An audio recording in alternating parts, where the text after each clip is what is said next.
I've got a bunch of administration to catch up on. There's probably about a week of VODs I haven't linked out there on my announcements. And I'm going to have to make a modification to the announcements to take into consideration the unscheduled sessions I'm going to be having during the days.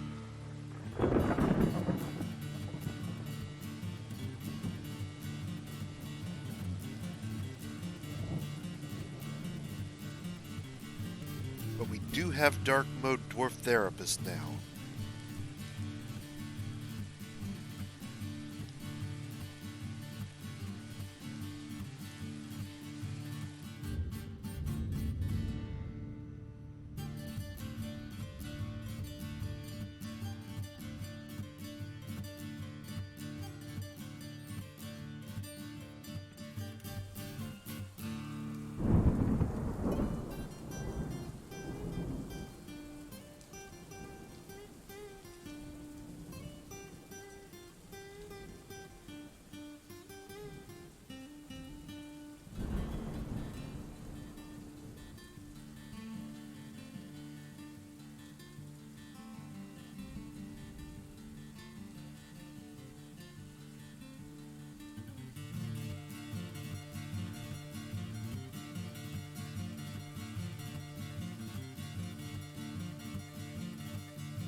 Hey guys, we'll be going live in about 6 minutes now.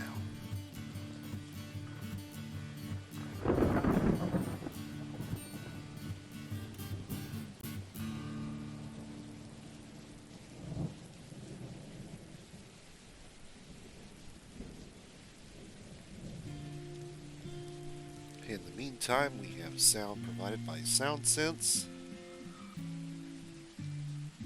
You can run and grab a soda, curl up with your slippers and pipe.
Now, for those of you who weren't able to be here this afternoon, we streamed a couple hours this afternoon before my wife got home as part of our unscheduled sessions that we'll be doing this week. We finally got our dwarves for this fort named after the folks who've donated, so we're back on track with that. Been putting it off, and I needed to get it done for this fort.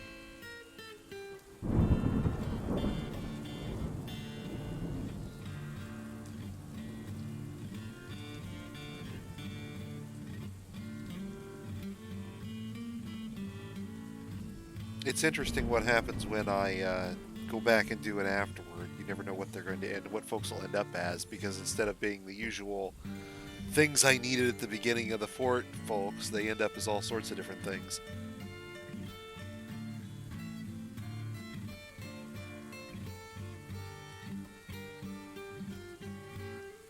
Get them into their final roles, let them sit there for about a year, and then sort them by arrival, and then name them. And where they've ended up is usually where they're going to stay at that point.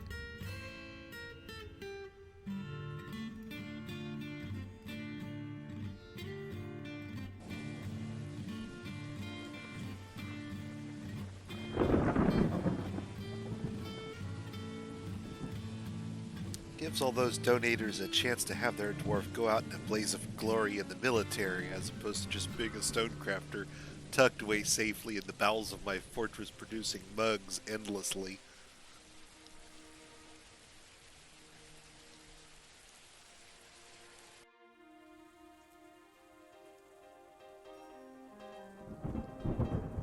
Like the dwarf we had named for Velik, who went out with a giant toad, decapitating the same giant toad that was biting her head off.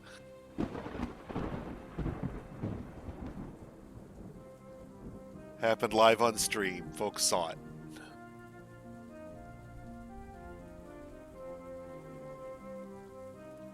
Totally metal.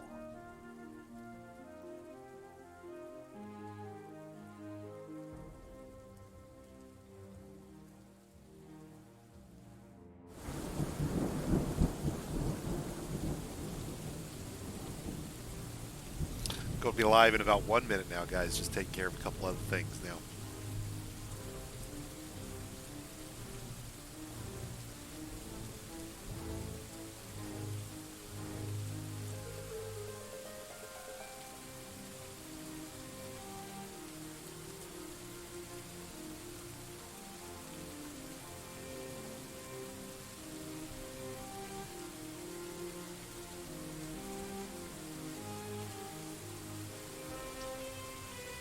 Screw it, let's do it live.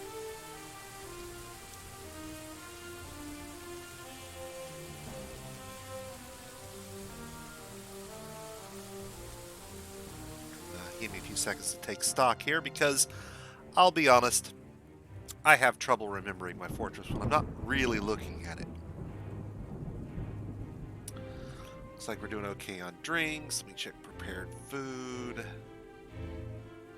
Yeah, we got enough of that for now. Yeah, that's like 4 seasons, like 2 seasons worth already prepared.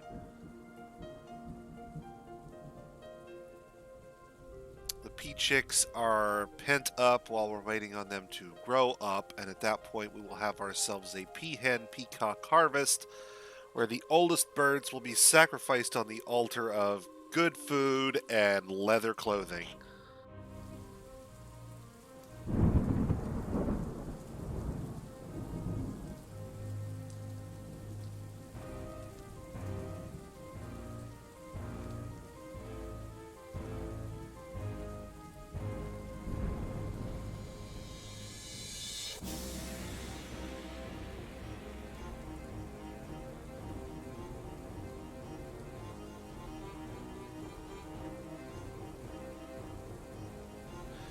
We'll have to wait and hold these guys up. Now this guy we need to assign to a pasture, because he'll starve if we don't.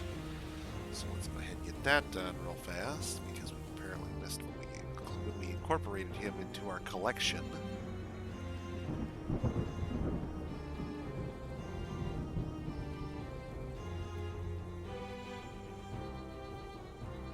I think we can assign the birds to the other pasture, but I don't think they can get in there because we've got the door locked at the moment, because that's how we're restraining all the pea chicks. We'll try to run out.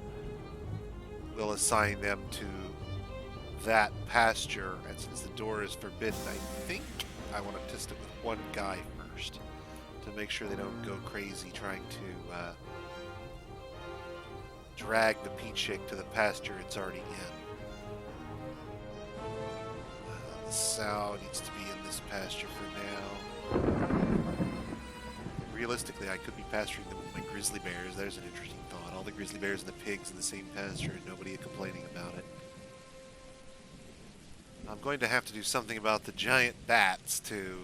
Giant bat and crow, things like that that we get that are not suitable for releasing into the pit. For now, I got only a couple of those things. We can deal with it later, but we can't be pitting those guys on a regular basis.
Okay, someone should be along momentarily to tip Mr. Gorlak into his final destination. And there it is.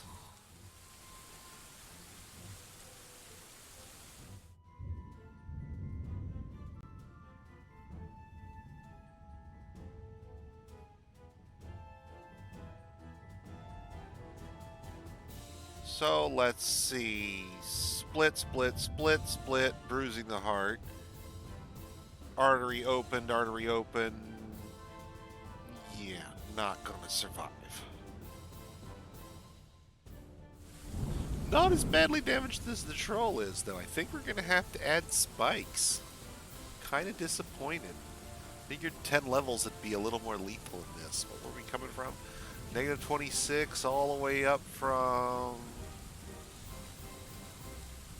Wow. Would have thought from negative 4 to negative 26 we would have got a lot more impact damage than we've gotten, and we're just not seeing it. It's kind of disappointing. That's a really long fall, like 20 stories.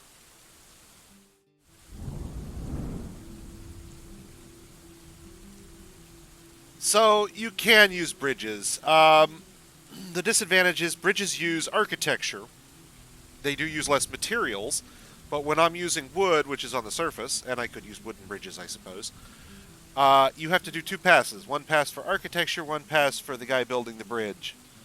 Architecture or masonry or carpentry. If you use flooring, it's just a construction. Everybody can do it. 20 people, 30 people, 100 people, all building at once.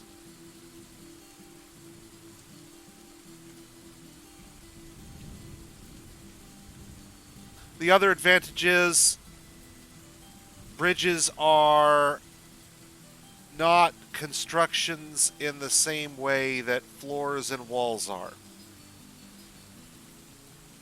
I don't think there's anything out there that can destroy a bridge as long as the bridge is not itself in motion. That is to say, if you're not retracting or raising it. I don't think there's anything itself that can destroy a bridge.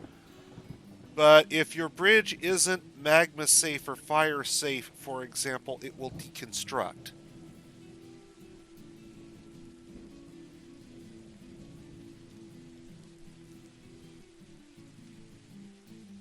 Constructions are not checked for magma and fire safety. They're simply constructions.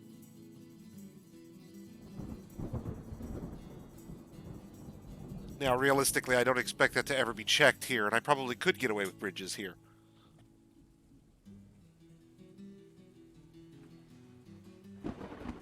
It's a habit, is the short answer. But there are trade-offs to be considered. Generally speaking, you're probably faster with a bridge. If you're building a large hut, you have to be cautious about if it's larger than 20 by 20, including the walls, in any direction. You can't use bridges unless you also provide an additional flooring space. Because your bridge can't, or well, I guess it'd be 22 by 22, including the walls for a retracting bridge, because you can enclose a 20 by 20. For a raising bridge, it's 20, including the walls, because you have to have one tile support. If your area to be enclosed is larger than 20 by 20, or 20 long in any direction, you then have to put some form of pillars or structures. Now, I don't think this one is. I think we're under 20 by 20. I'd have to look. Let's double check here, just out of curiosity.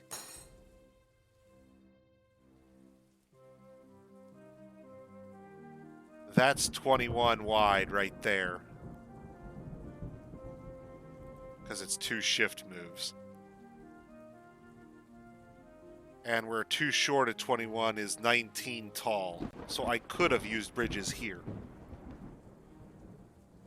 But if the enclosed area is to be larger than 20 by 20, then you have to build some sort of column or wall internally to provide additional support for the additional bridges to cover. So if this is going to be 23 internally across, then I'd have to build a strip of flooring or a set of walls in the middle like column. Just depends. This is close. I didn't measure it. And we had enormous piles of wood laying around, so simply getting 20 dwarves thrown at it at once is basically quick.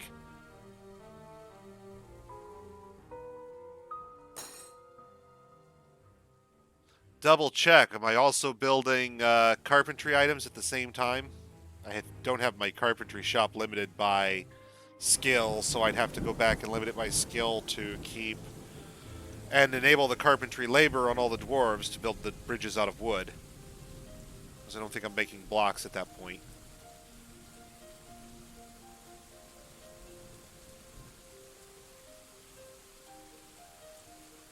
But take ice walls, for example. If the construction is on the surface, because ice has some special rules about being built under the wall, underneath floors. If the construction's on the surface, ice walls can hold magma.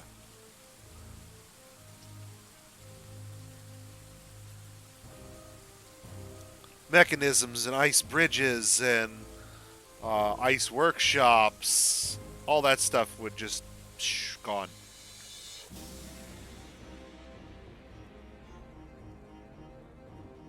Yeah, there's that, but I just think of it as a ceiling, because a lot of times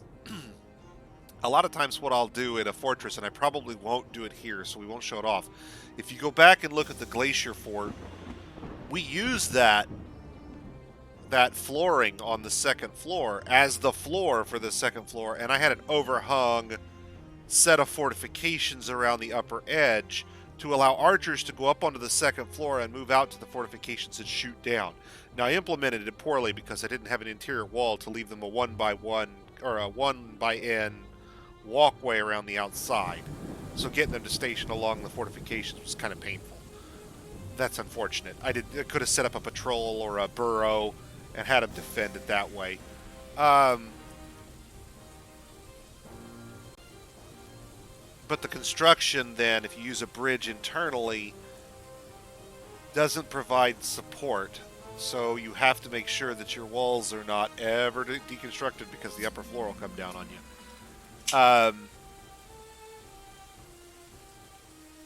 Other than that, no, I can't think of anything. Just habit, really.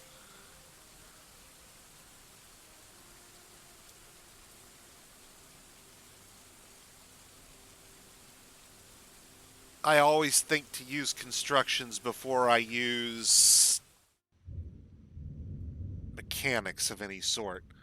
I'm wary of things that can be deconstructed by enemies, or can, under some circumstances, deconstruct in the presence of enemies. Now, realistically, a retracting bridge that you never retract isn't going to deconstruct in the presence of enemies. There's some little instinctual part of me that just cringes at the notion that they might. One day, when I'm not looking, at just the wrong time. And it is not a rational part of my brain, but it is there.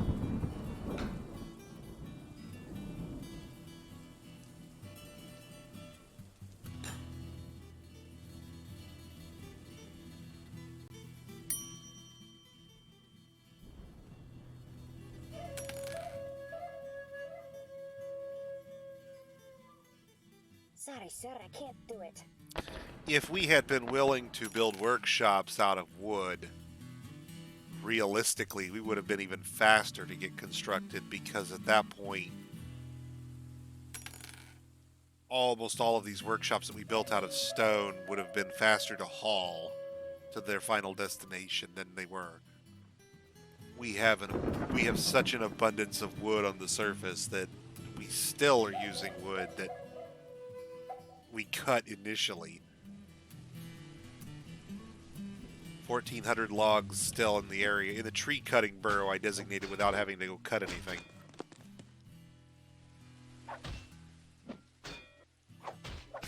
Well, it's worse than that, because the fishing area is like an undefended access. I have no traps inside the fishing area because I don't expect anything to get in. There's nothing that destroys constructions, and nothing can penetrate the surface of the brook. So the pond and the brook are sealed, just like this area is. If something were to get in here, it can go down the staircase, into the fishery area, through the hallway, into the shaft, into the main corridor, go away wherever it needs, eat whoever it likes, deadly dust over the whole area.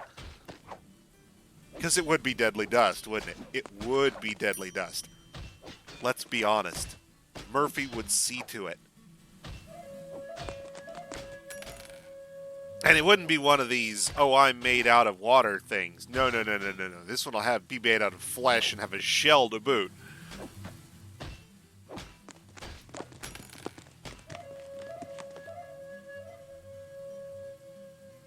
And by the time we got it under control, it would be roughly like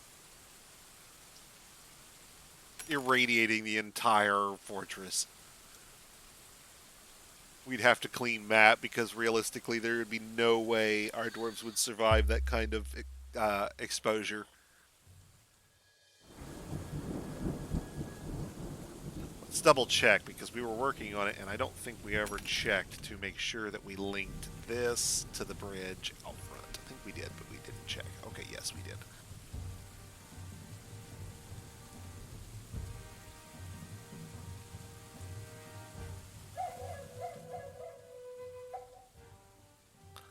Nice polished entry again. I think if I'd had it to do over, I would have waited to polish this before I cut it down a floor and then polished each floor one at a time, just the walls.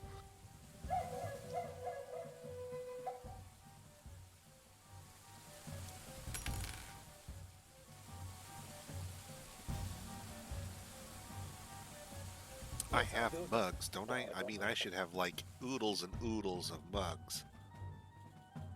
243 mugs. That's probably not enough. We probably should make more.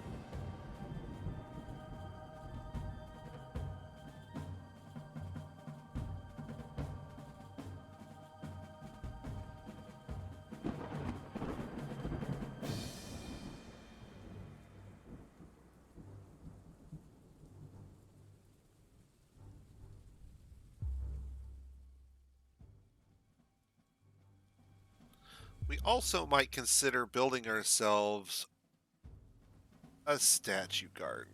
Might be interesting. So we do something very similar to what we've done here for the Fisher Dwarf area. We cut an area on the surface and we say this is going to be walled in completely, just like this. And then we make it accessible from underneath. You make it a statue garden for your dwarves, or a zoo for your dwarves to come and see animals, captured goblins, or whatever. Because it's on the surface, they get exposed to, as this tile indicates right here, light, which keeps them from being cave adapted. Although initially we might have to run clean map a few times because we've been underground a lot. We might have a few really badly cave adapted dwarves. But sometime in the statue garden will tend to clear that up over time. Because it's indoors on the surface, it would be a nice green space, I suppose, for our dwarves to visit safely. And we can build 99% of it internally, I believe. So let's look here for a moment. We'd have to do like we did with the Fisher area and come up from underneath. And it looks like there's an area just to the east of the fort here where we could easily build a small tower of sorts.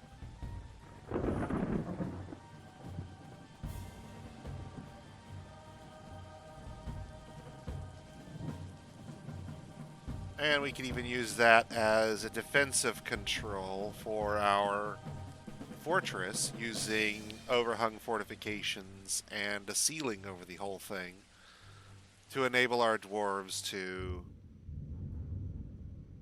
easily and readily get in and out to a fortified area that they can then patrol as marks dwarves.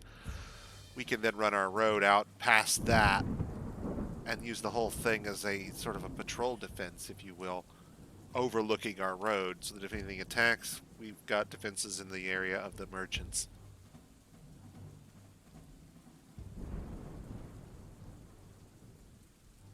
To make that happen, we're going to have to cut a lot of trees.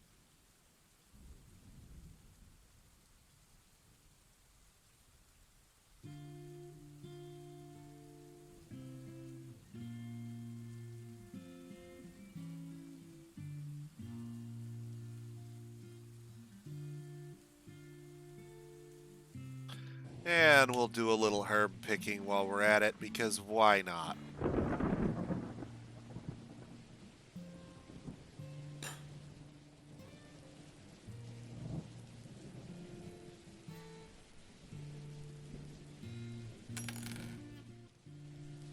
I'll check and see who's got the herbalism job.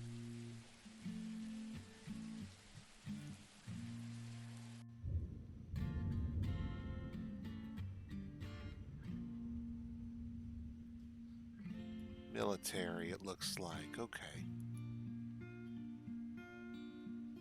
But only when they're off duty, obviously.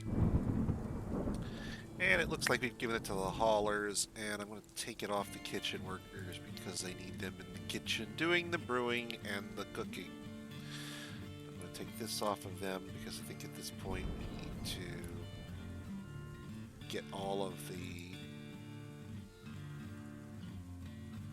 I think I'm going to add some additional kitchen workers so that we can get all of the brewing and cooking being done by a select group of people for speed purposes. Since we only have a limited number of workshops in this case,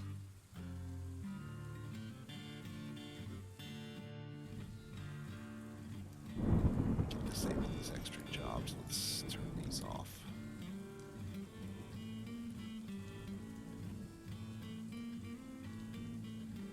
The farmer's growing the food, everybody else can be bothered with processing it. We can turn these off. That's holdovers from our older fort where we had them doing something. I don't want my doctors doing masonry, but they can do some stone crafting because that's our idle dwarf crafting job. Now I do want to have them doing some tanning because we decided, and we do want to have them doing pressing, because we wanted to allow them to also do bookbinding, and we kind of rescinded the bookbinding in favor of folks doing that also to being our doctor. There's not enough of that labor to keep them busy. The doctor or labor is a nice thing they can do as well. Realistically, Toulon here probably should have been a doctor. Let's see if Toulon has any military skill here. Toulon is the best archer in the squad. That's hilarious. Okay.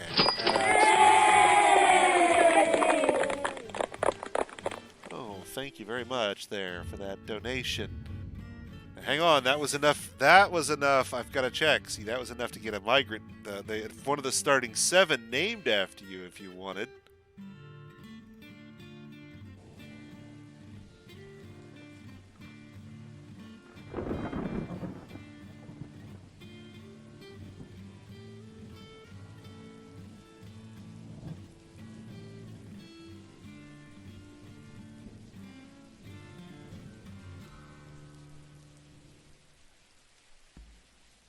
So, Abu Xavier, what did you want to have your dwarf named?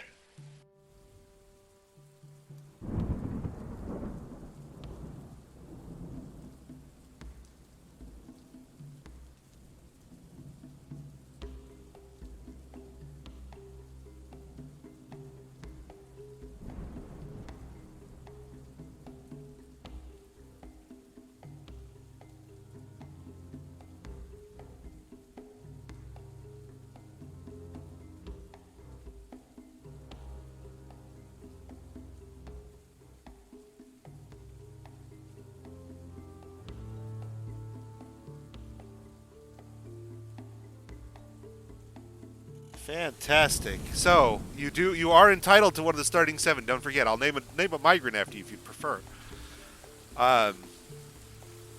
We can leave that slot open for somebody else to donate to.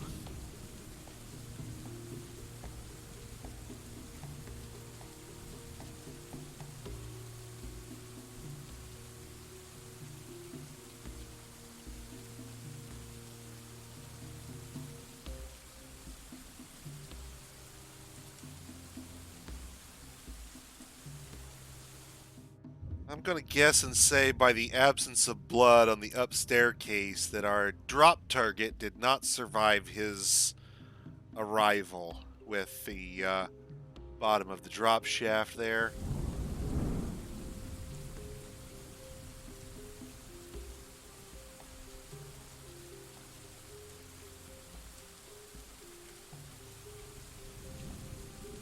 And there's a Gorlak there.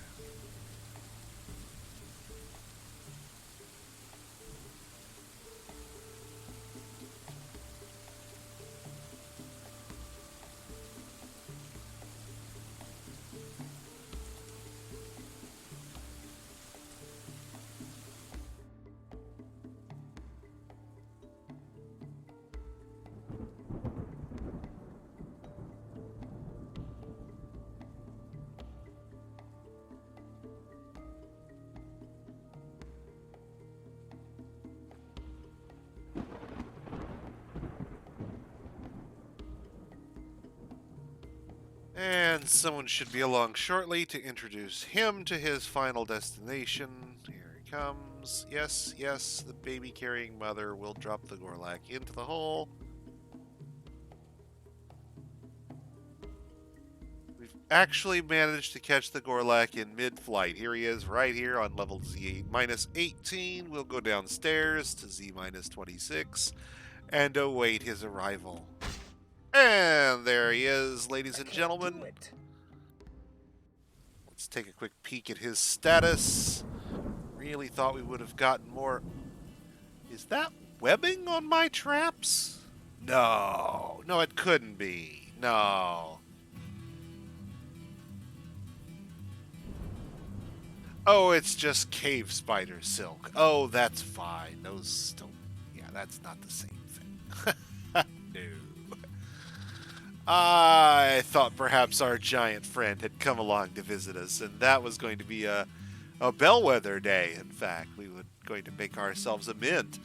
So our Gorlak friend here has arrived, and he is just absolutely mangled beyond recognition. Left hand, right lower leg, right upper leg, left upper arm, left upper leg. So that's both legs and both arms. Head is bruised, hip mangled, shoulder mangled. This is basically right false ribs mangled. So this is, you are crushed up to a portion of your ribs. Everything except your heart and your skull has been crushed beyond recognition. And you get to lay there and bleed out because that's how it works.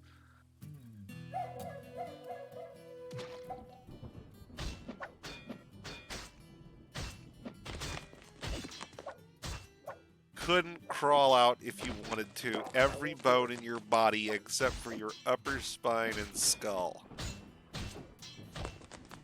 And nobody is coming to rescue you.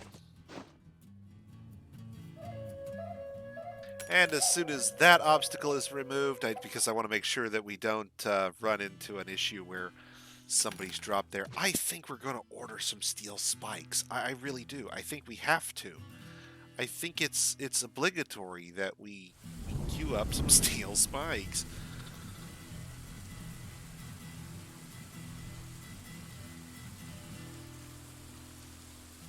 And you can queue 10 to be built in an area, and so we are going to queue up 10.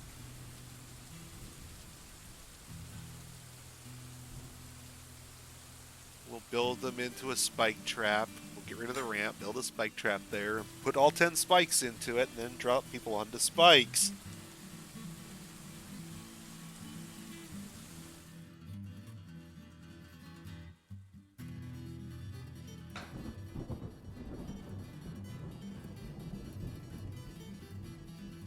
That's great. I appreciate the generosity, man. I really do.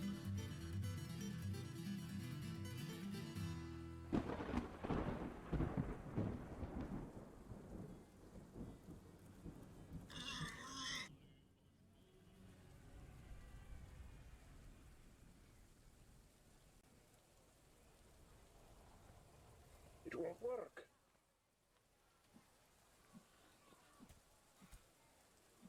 It won't work.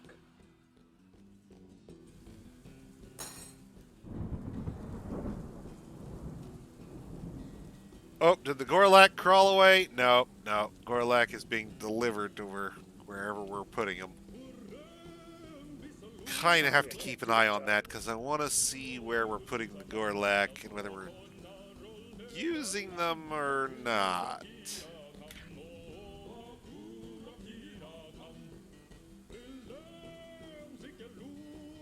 My suspicion is they're just going in the hole.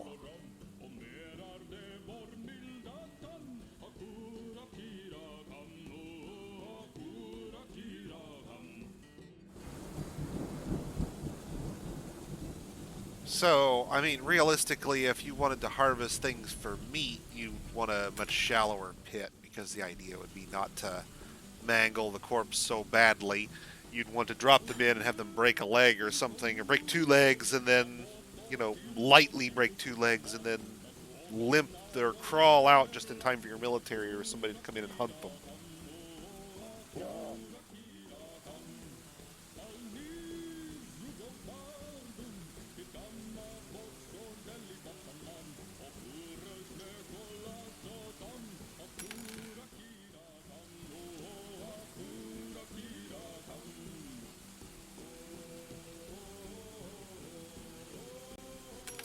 And I really don't care what quality the spikes are, I just want to get something in there so we can make that fall a little more immediately lethal so we can start moving corpses away faster.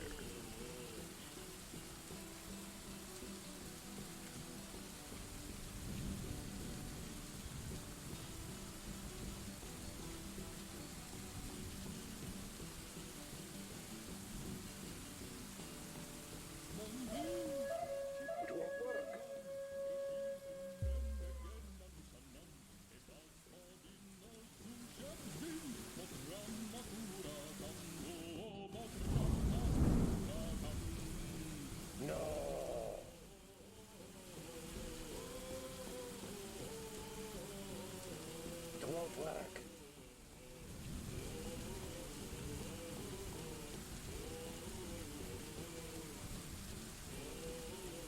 And our engravers continue to do their noble work, smoothing everything for later documentation of the fortress's history.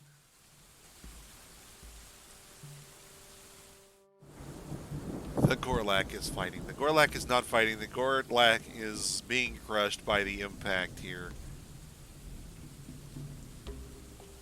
Yeah, totally mangled. Okay, so let's go get the next one. Who's next? Let's see who's here. What is that? That's a crow. Well, I can't do anything with that. That's going to have to be built somewhere else and then let them free. A giant rat, a giant bat, same thing, can fly. And a troll. Well, the troll can go for a ride now.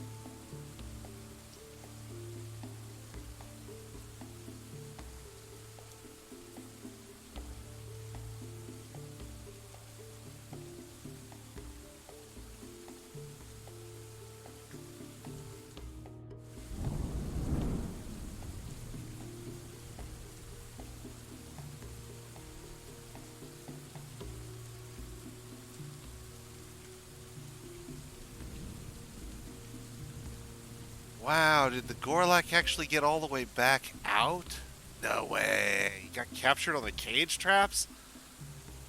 He must have been trailing blood. There's no way he climbed all these stairs without dripping all the way up. I don't buy it.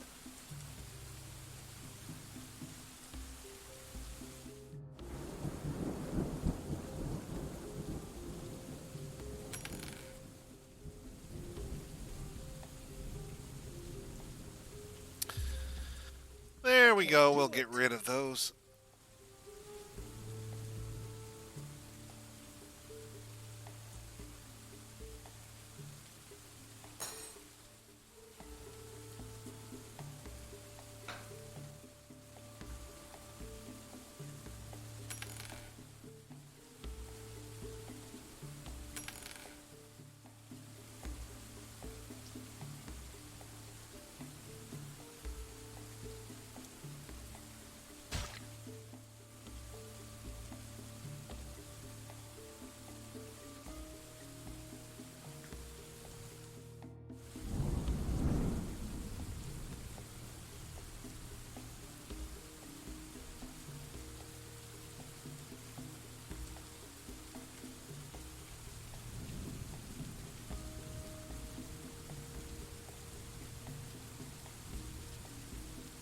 Still waiting on that gold blocks to be built.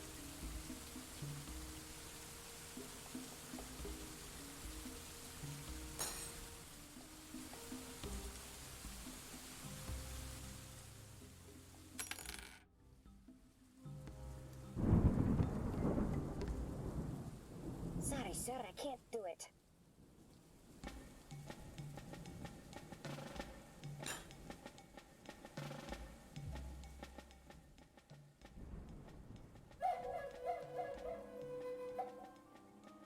It won't work.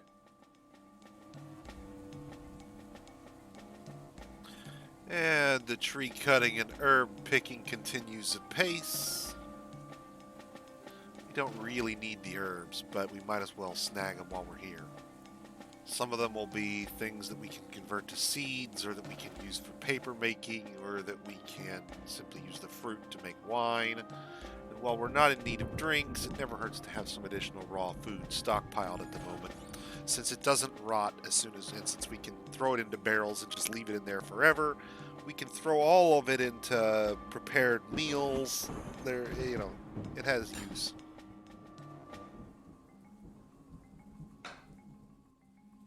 We will grind it up. It will serve the collective.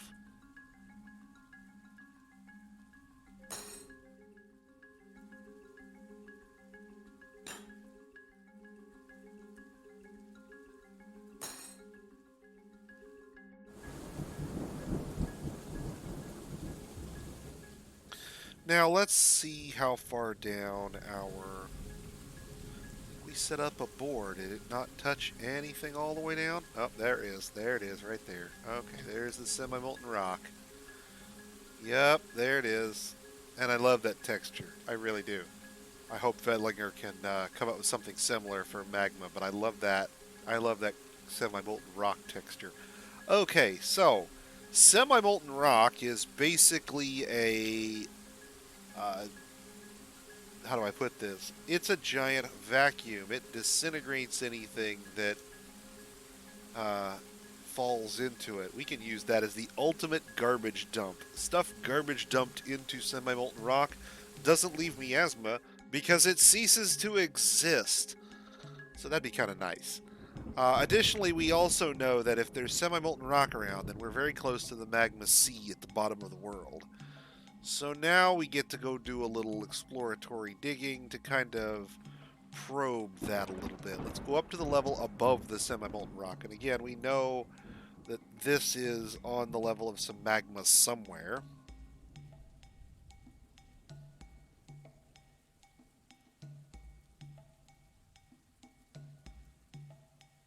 And we'll dig a couple of probes that are just simple hallways. We did our trading with them, I believe. Let's double check. Did we leave our guy on? No, we've turned him off. Do we have anything on the trading? No. We've already taken everything back. Okay, so let's go back down. We know that the semi-molten rock is here, and if we hit semi-molten rock, your dwarves will stop. They're not going to try to dig through it because it's undiggable. It may take the miners a second to get down here.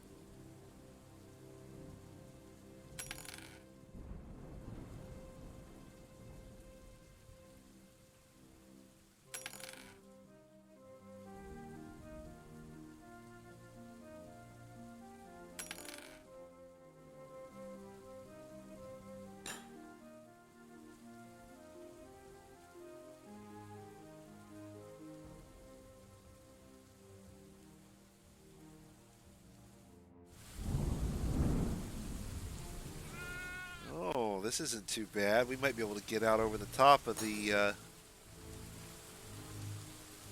Another baby? Well, at least it's not an explosion, Oi. cats. So many babies. So back down to the magma because I still haven't set a hotkey down here.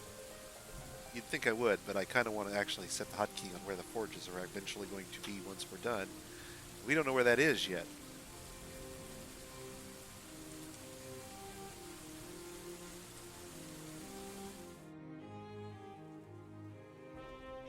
We haven't found magma yet. We've only found the semi-molten rock.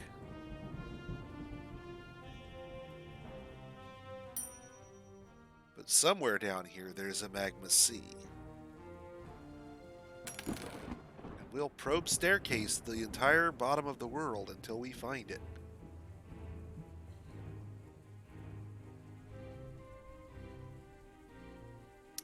Once we find it, we can do a couple of interesting tricks. We could pump the magma into a reservoir using some green glass. We have glass, we have sand, or we have glass furnaces, we have sand, we have fuel. We could make green glass pumps to pump the magma where we wanted it. Theoretically, we could pump it all the way to the surface and make our magma mode on the surface if we wanted. It'd be hilarious, but also not entirely practical. Pumping that much magma to the surface is an incredible frame rate chug. Wow, still no warm rock. Really? I'm shocked that, the level below this is semi-molten rock, and we still haven't hit magma sea this far out from where we were.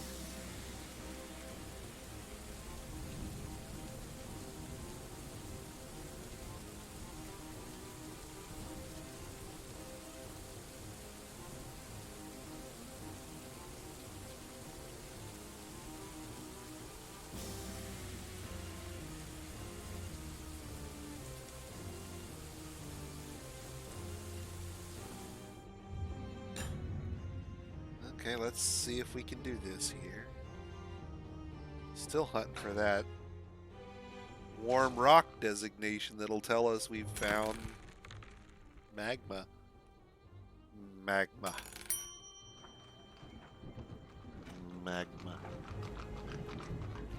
And there go the merchants. They're finally packing up our 40,000 mugs and our green glass trap components.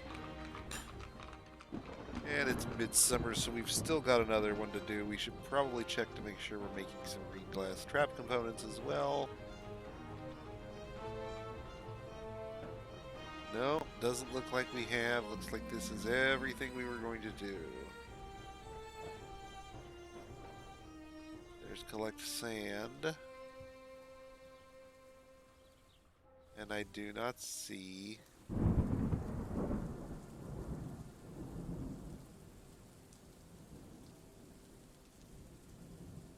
No. We did 100 raw glass, and it looks like we've kind of worn that down. We're building up our sand stockpiles again.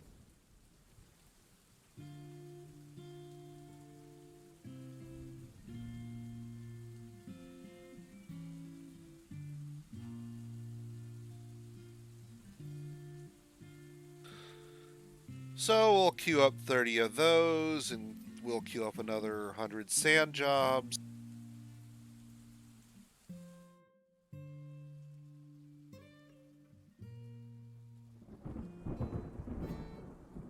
Those are always happy to fill our excess bags.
And that will give us a sufficient number to allow us to replace our dwarven clothing.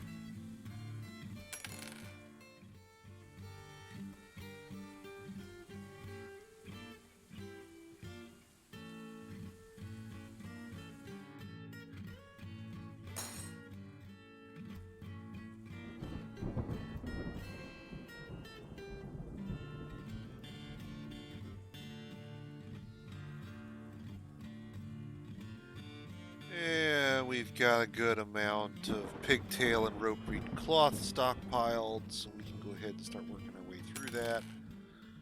We need to make sure we did, in fact, because I think we found one of these guys that was set for not on there. Yep.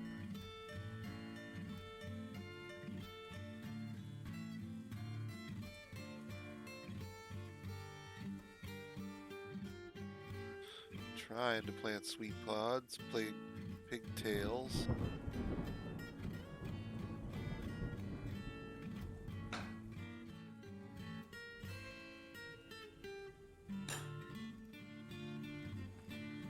Let's make sure our farmers aren't doing too much here.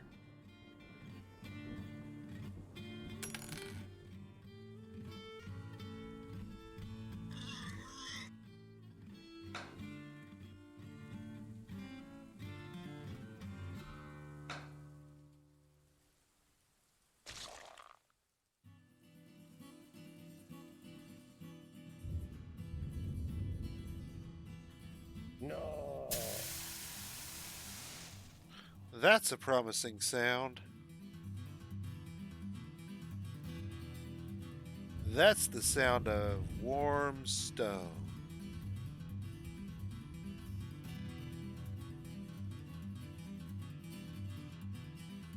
There it is. There's warm stone.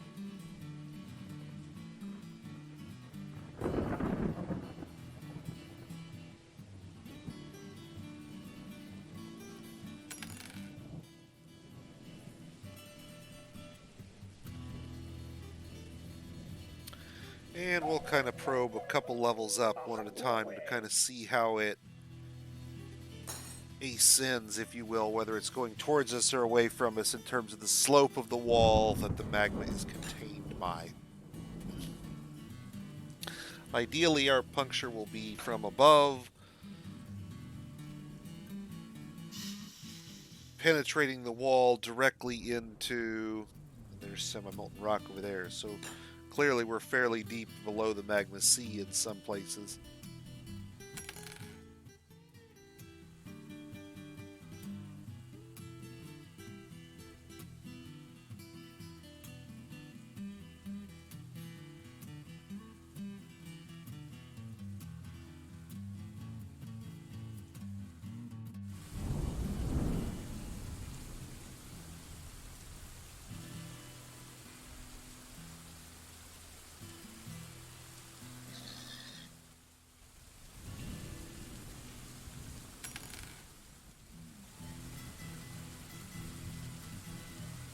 Sir, I hate saying no to you, but no.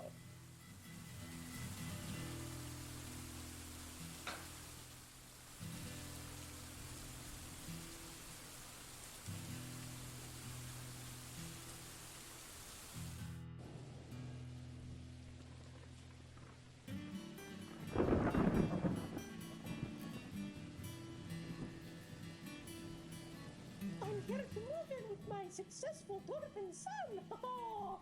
Ach, no, Mom, no!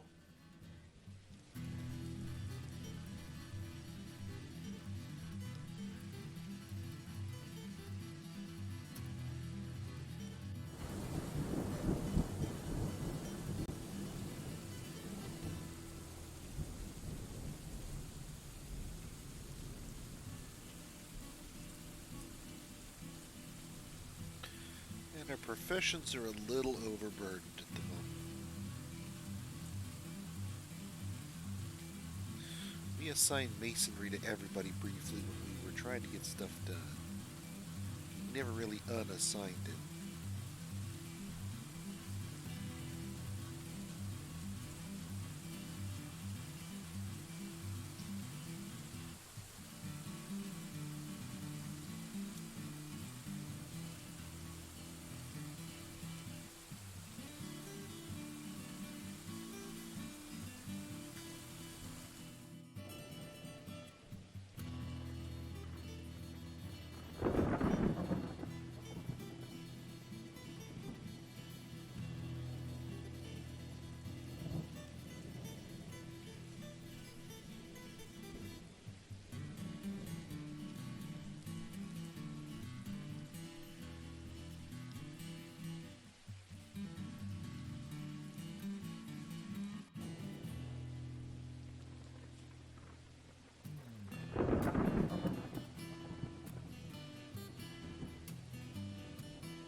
Sorry, I can't do it, sir.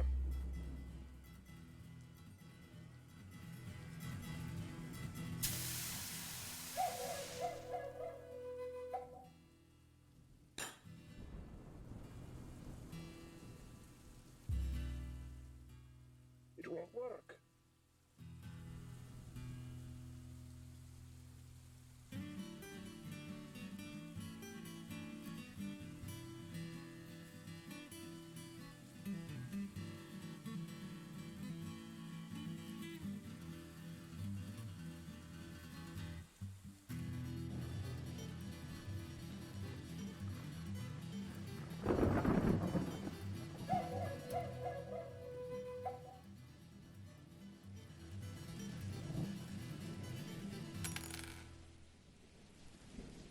There's a couple ways we could approach this realistically. We could turn on reveal for a moment, see where the magma is, and then build designate accordingly, and then turn reveal off.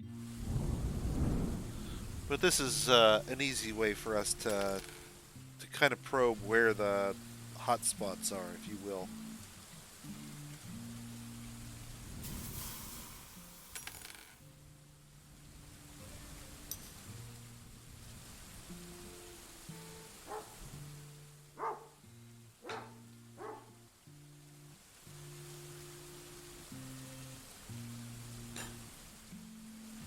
So we'll go up one level at a time until we figure out where the hot spots aren't. No, I can't do it.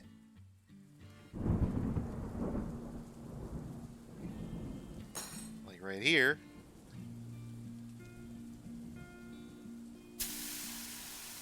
So now we know that there's magma or hot rock here, there's hot rock here, and then it kind of falls away up here.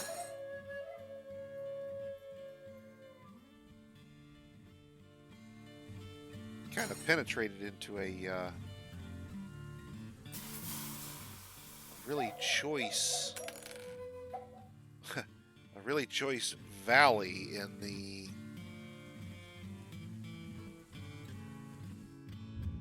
semi-molten rock, it looks like.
Looks like we've got enough people handling the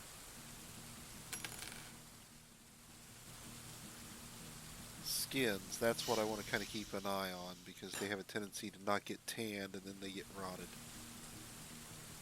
Looks like we've got people coming to get all the ones we've recently butchered, so it looks like we're keeping up with it. And this is the dog overpopulation at work. Too many young puppies basically growing up, and so we've ordered the excess to be butchered on our peafowls and our guinea fowls, but we haven't been able to get to them because they're in this sealed hatchery where they've basically been allowed to breed and breed and breed, and we're going to allow a couple waves of the kids to grow up into adults, and then we're going to have all the meat we need for a while.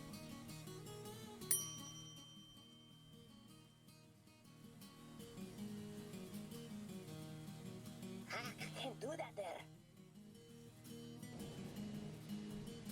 Sir, I hate saying no to you, but no. Let's see, what are we missing? Need pots, need refined coal. Okay, that's, I need to check on my charcoal job, make sure we didn't cancel it by mistake. Need empty bags, need coal, need coal, need coal.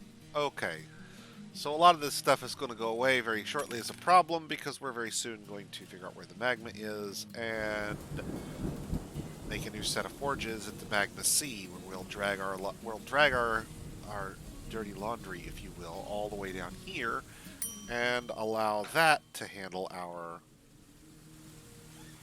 forging needs. Give me a second here, guys.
Sir, I hate saying no to you, but no.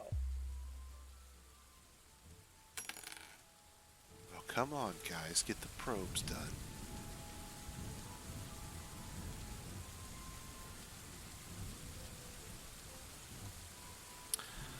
So it looks like a straight wall, and then it falls off.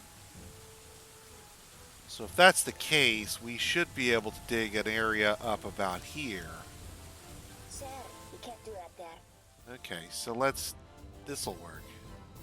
If this is warm and this is warm, we can build our forge in this area. This'll work.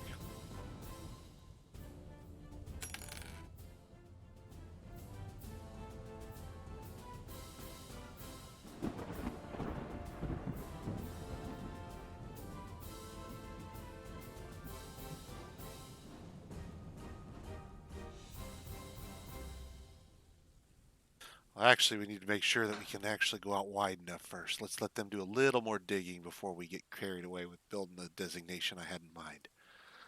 Let's let them go out a little further and make sure that we've got plenty of room.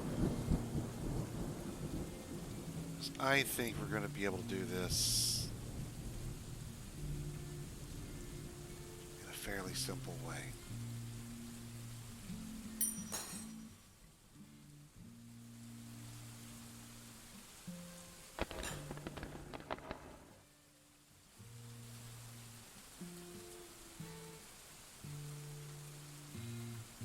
But they're being real sluggards about getting the probes done.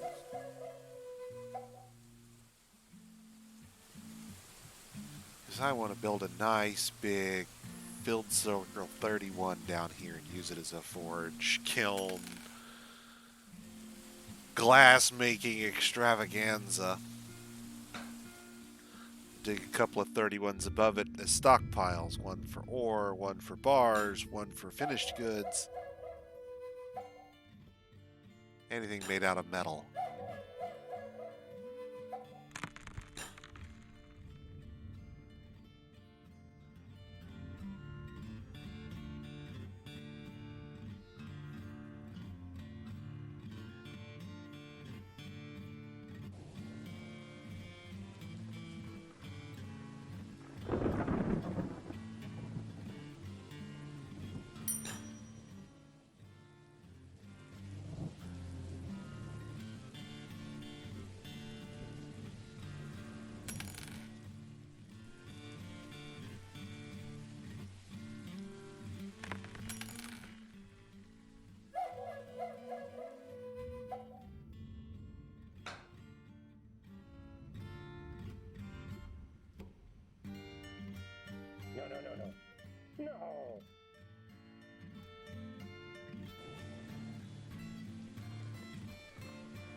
sir. I hate saying no to you, but no.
Let him finish up a couple more of these.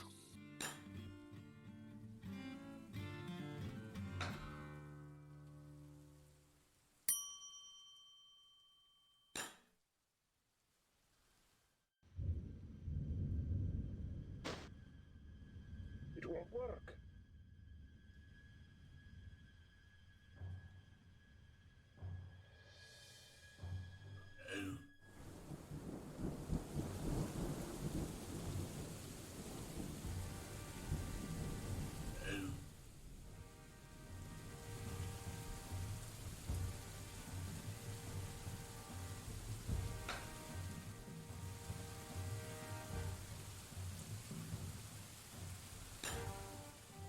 Mock if you like. Depending on the configuration of the Magma Sea, I can see this going a lot of ways. We've got a lot of room to play with down here.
No, I can't do it.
Okay, we're going to take advantage of a couple of tricks here.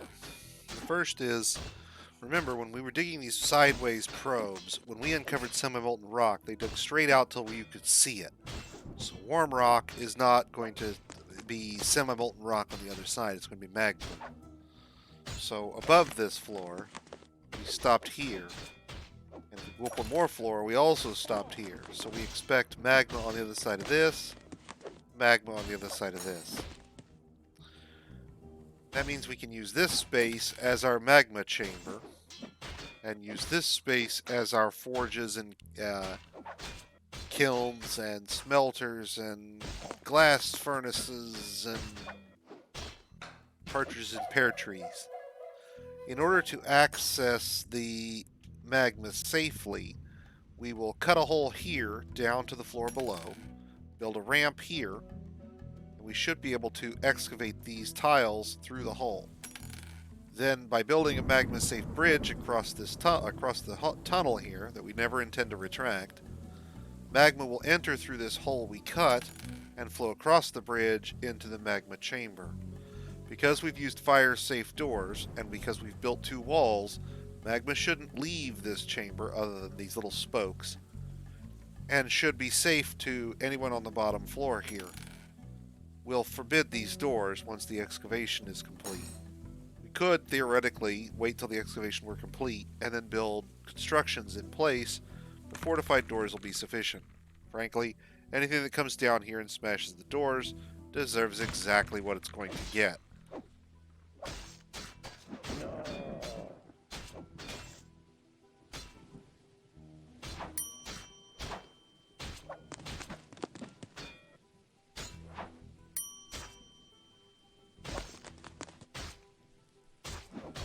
And realistically, that won't flood the fort. It would just fill this central chamber with magma, and then that would flow down to the bottom chambers here and fill them. And that would be the end of it, because magma won't flow up unless it's under pressure. So this isn't about flooding the fort, it's about leaving ourselves an access to this chamber easily if we needed to. Anybody stupid enough to access it without us draining it is just going to die. Unless they're magma proof, in which case, well, not much we can do about it.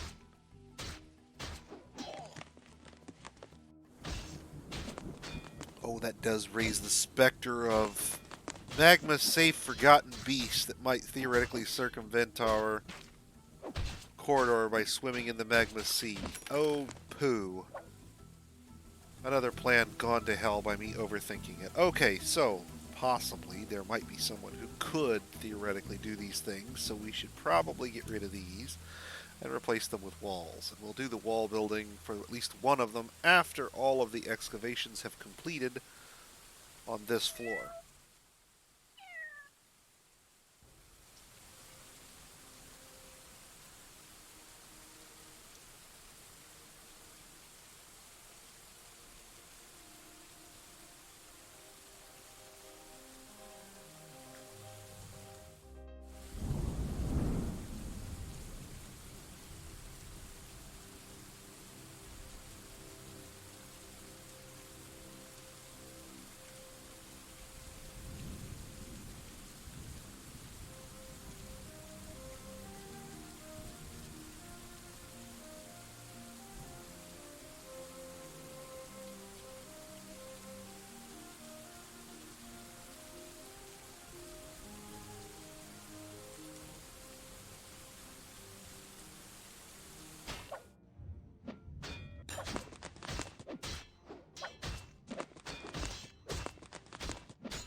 And so the dwarves will excavate the magma chamber for us.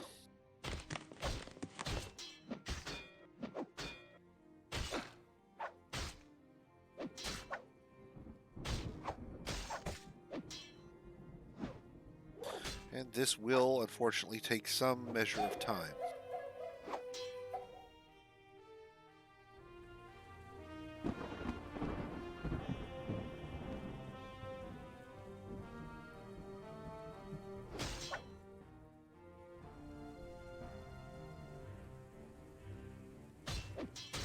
suspend the outer construction to encourage a dwarf to stand on the inside when building it. Not that it's had any effect here.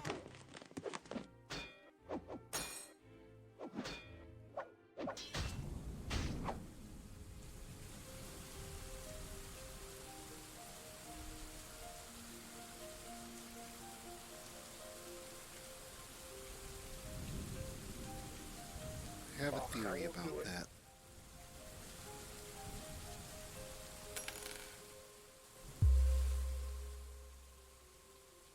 No. Need bags, need tetrahedrite, need bags, need flux, need pots.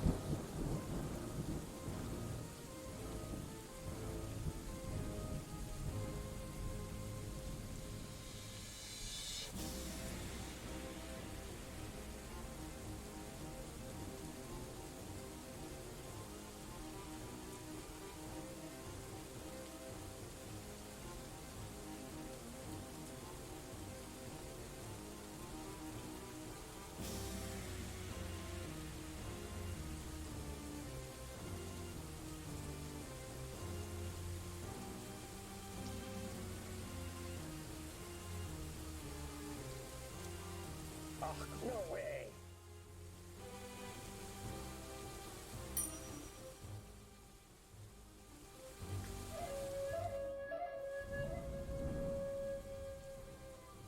No. I said no.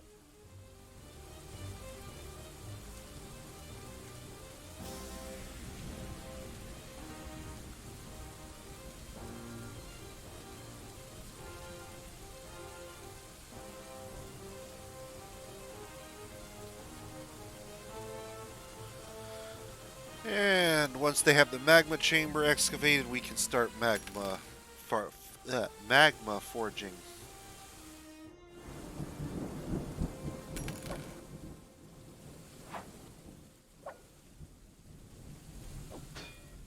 Sorry, I can't do it, sir.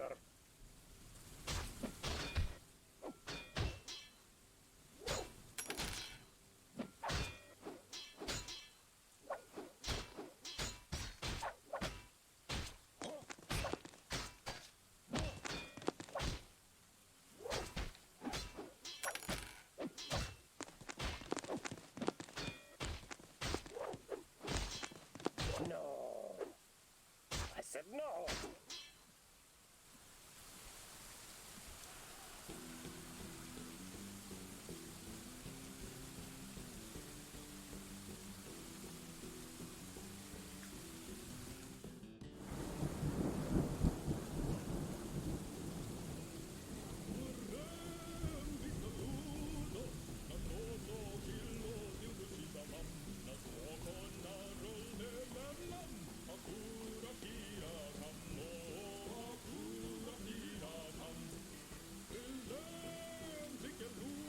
Might have been able to get by with a 33, I think, but I think a 35 is going to be necessary here.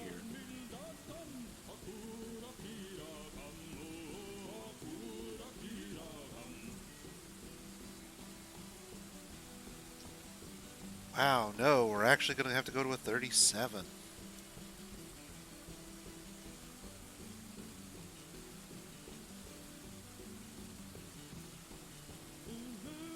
Whoops.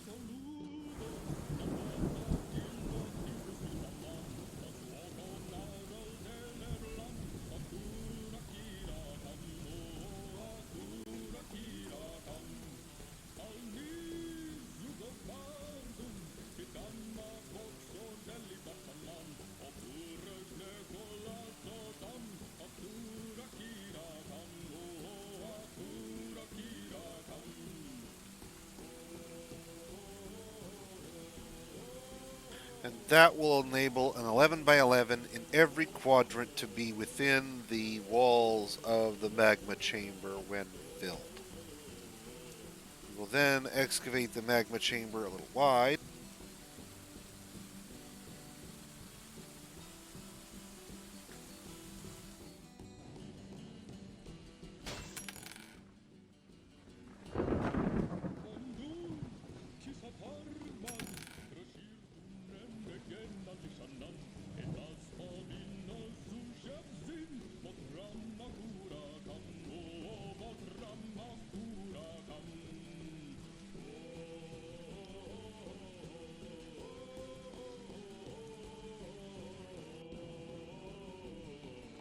that'll do it, but no, it won't work.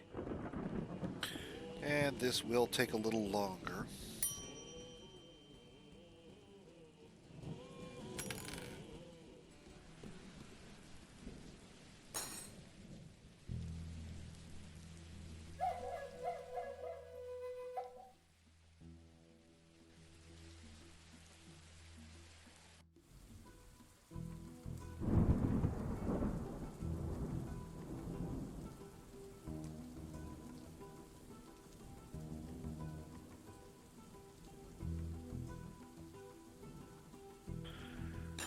Now I'm going to try to excavate this stuff out, but because I don't know whether this is hot stone or not, they won't actually excavate it if it turns out there's magma behind it, so that's safe. We have to make sure not to tell them to excavate any known hot stone, or they will actually excavate it out. So if you set a door internal, this is a good question. Let's talk about that for a moment. Let's look at our noble rooms as a good example. Let's say you had a room that you wanted to, for aesthetic reasons, subdivide into 2 rooms. So pretend for a moment that this office and dining room was actually one giant room. Okay? Maybe this is a king and we're doing something really fancy with like a bedroom with like a waiting room. You know what I'm saying? One of those old-timey, you've got a waiting room in front of your office, you've got a waiting room in front of your bedroom, you've got a waiting room in front of your dining room. Everybody waits because you're important. If you want those to be treated as though they are one room for purposes of value and such, any doors between them should be set as internal, meaning that they are internal to this room. So in this case, if I set these doors internal, then this would be one room, but it would still remain separate from this because there's an external door here. If I set this door and any other doors in this area to internal, then the whole room would be considered as one room. That's what set internal means.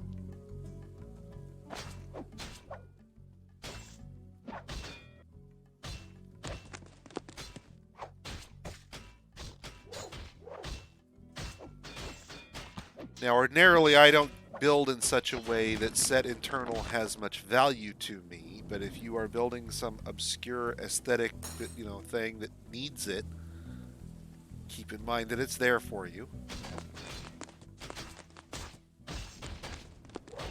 I suspect that most players don't see as much use for it.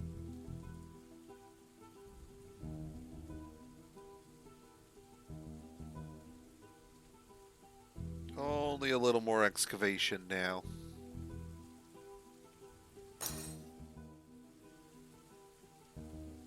I'm going to dig this wider because I want to see how wide we can get the magma flow into this chamber. The wider, the better.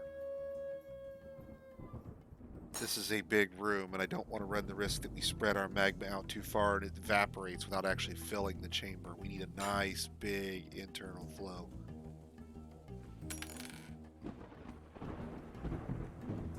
It won't work.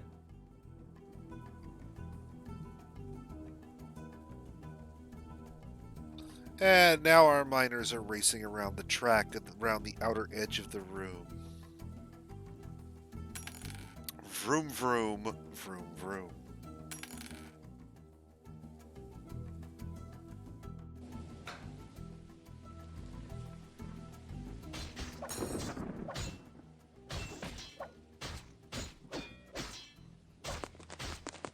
Can't do that there.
Uh-oh.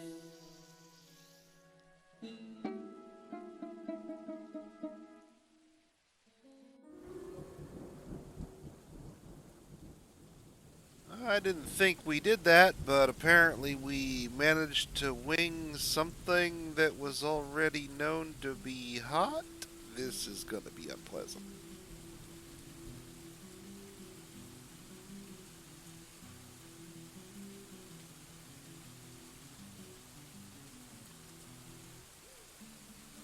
The good news is that gives us plenty of visibility into where the magma is for rebuilding this in a proper fashion.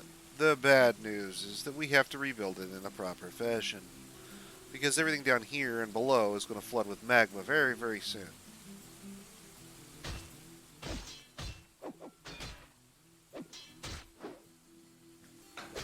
That's assuming they didn't just catch that guy in magma.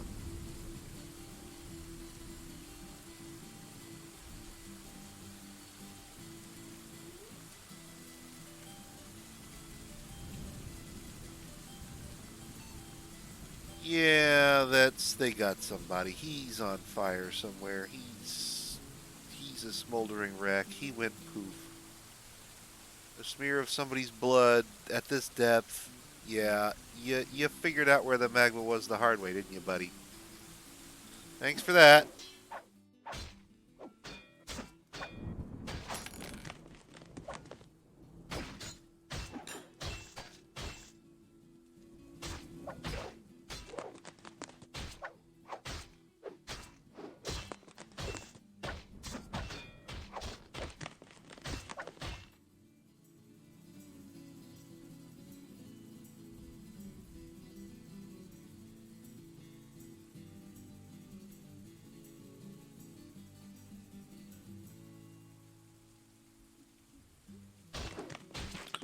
Alright, we'll excavate these stairs and we'll just pretend that entire floor has ceased to exist.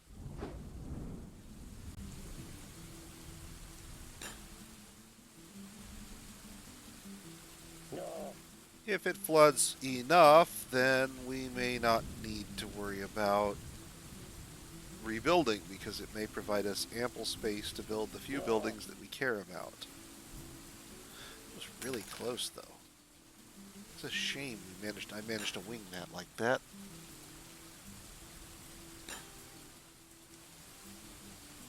Yeah, I probably designated it twice, not realizing it, and we were right on the corner, so it just winged the corner, and I didn't even realize there was a corner there to Yes, be I'll do it, winged. but no, it won't work.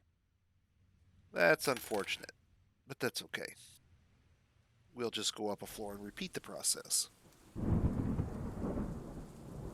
Well, okay, maybe 2 floors, because I think this floor will probably not, but this floor will allow us to get it in.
It's interesting. Dwarf Fortress, I suppose, uses a lazy temperature model now that we think about it. I mean, realistically, the temperature difference between magma and everything around it is so great that being within a tile of magma would realistically mean that you're going to be vaporized, or nearly so. Autumn is It's going to set you on fire just by...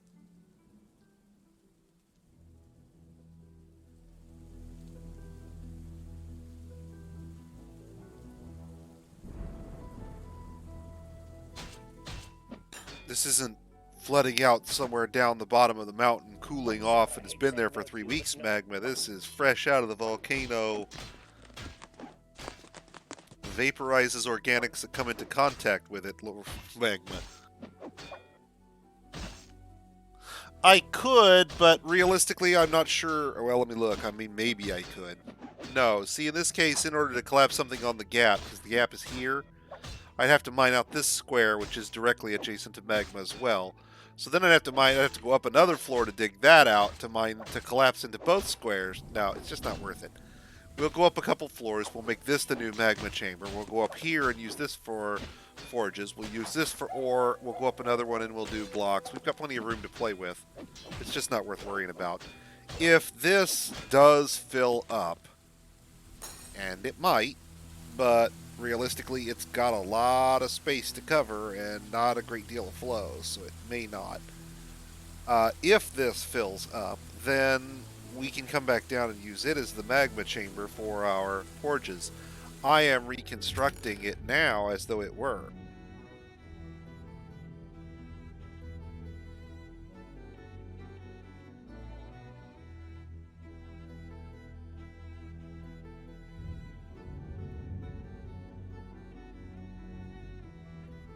Ugh, I won't do it.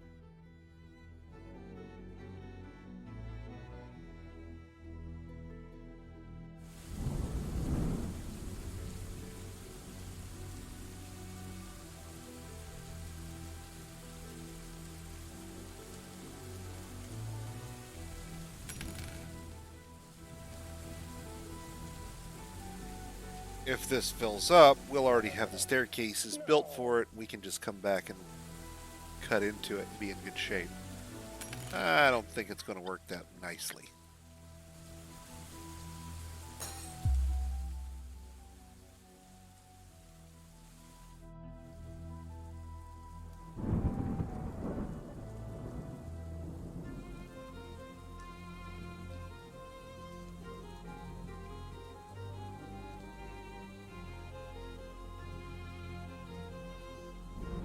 It might, though. No, it would have winged down here, too. So there's an area here cut off that would have failed to support the size that I had in mind. That's a pity, but it will allow us to support the entire circle if we want in the future version. We're still spreading out, though. We haven't yet stopped. We're starting to get holes that are appearing in the middle here, which is not a good sign for completely filling the room. There just isn't enough flow coming in. This wasn't the intended piercing that I had in mind. I can't do that there. Oh well.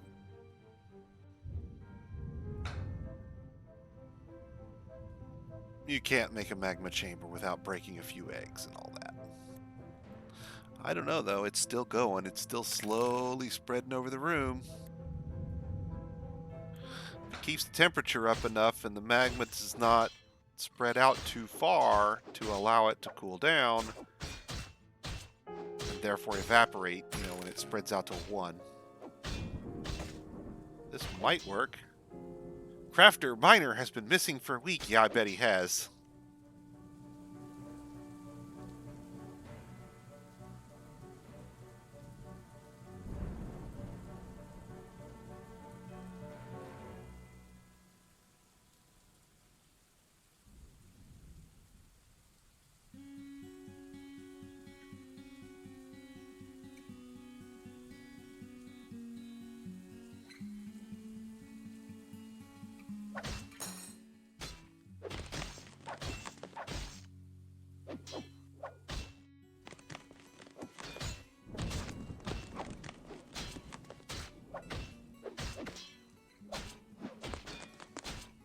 No. I said no. Well, maybe. We're well over halfway.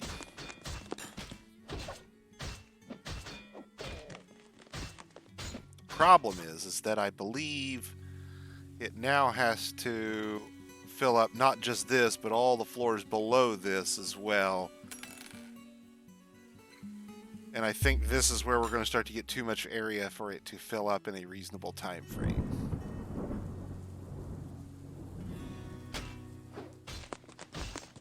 So close.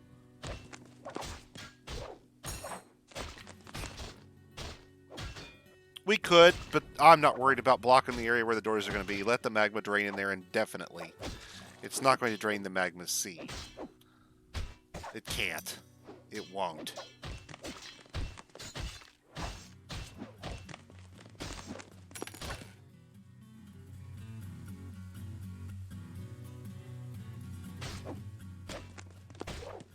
It looks like it is, in fact, going to make a reasonable effort to fill up everything. I mean, this is full already, so now it's going up to this floor. And magma's not going to normally evaporate on a 1 by n. 15 long it might, though.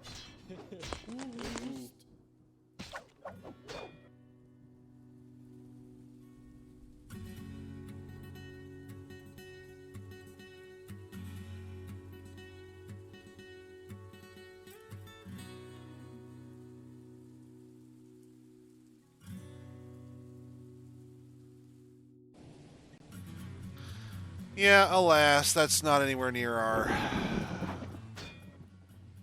happy, fun, giant spider capture zone here.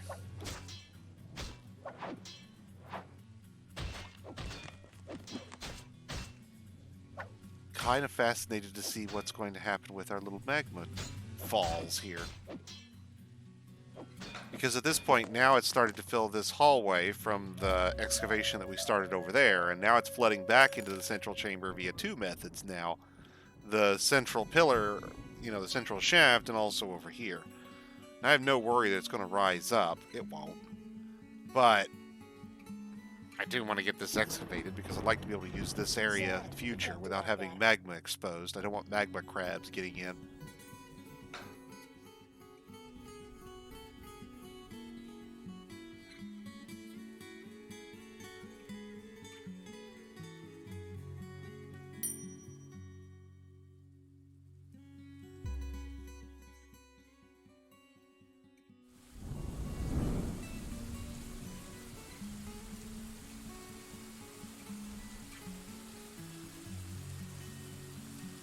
Okay, fine, I'll force the issue.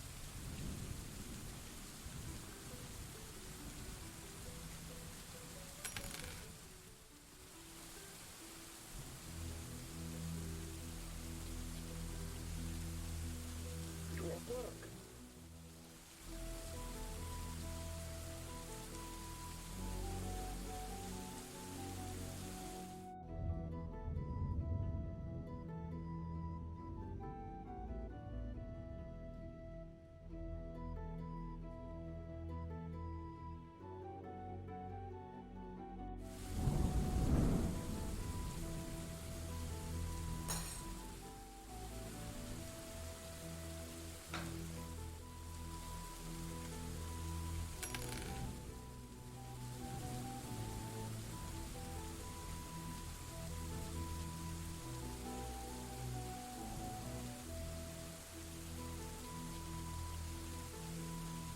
See, now we're not getting so many holes. Now there's a lot of twos. So this is slowly filling up.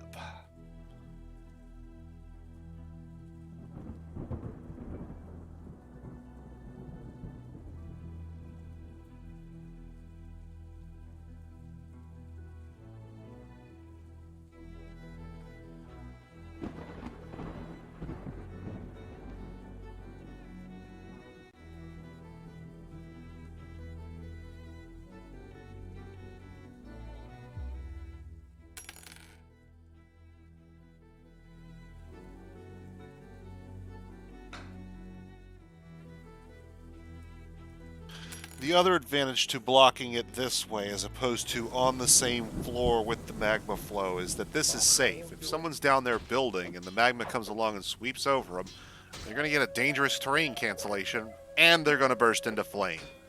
If you do it from up here, the magma isn't going to rise to this floor and therefore they're not going to be in any danger. It does take a little more work because you've got to dig out the old staircases and replace them, so there's 2 phases to it instead of just 1. But that's not really that bad in exchange for guaranteed dwarven safety.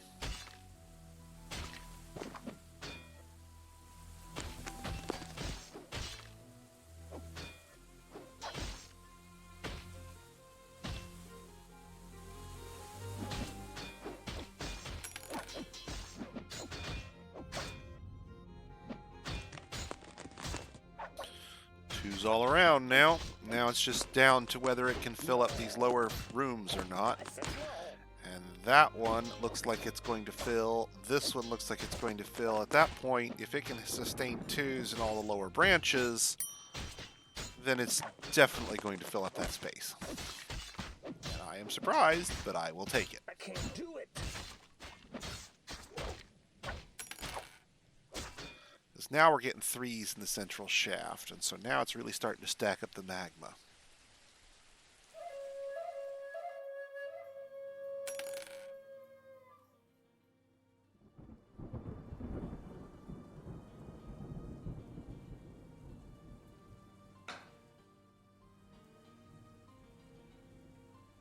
I can't do that there.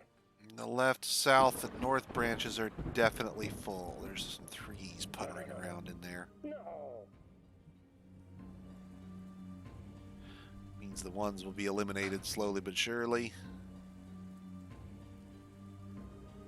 Now it's just a question of whether this is too long or whether it will eventually creep out here. It looks like we're going to get 2s all the way to the end, and if we do, if we reliably get 2s all the way to the end, like we have in these other chambers, then this is full.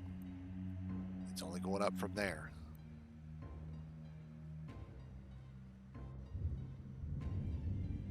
We've got too many 4s and 5s back here. This is going up. Okay, so if they manage to do it on, if they manage to do it on the lower chamber, which was larger than this one, then they're going to also do this one, which means that this will eventually fill up to the 7 depth, and this can probably be used as the magma chamber for our forges and such, as long as we're willing to accept a slightly smaller forge chamber down here. Really? Where at?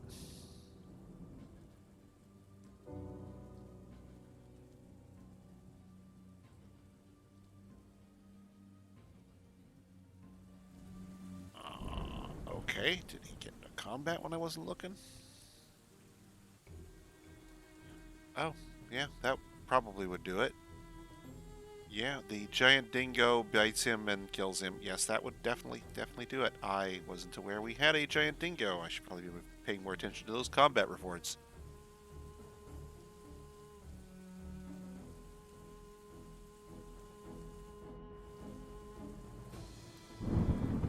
And there's a poet headed out to the scene to commemorate his final days. Hey, you died, but hey, I found your corpse. And now I'm off to tell the entire fortress about it so they can get depressed.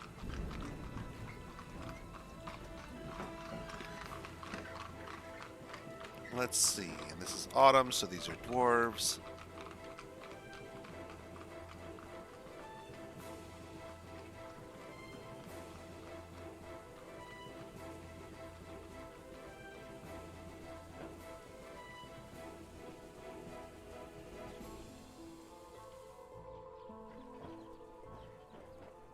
So let's see what they can do.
And once again, a meager 2 caravan wagons. The humans respect us more than the dwarves do. That's so sad. That ends that mandate.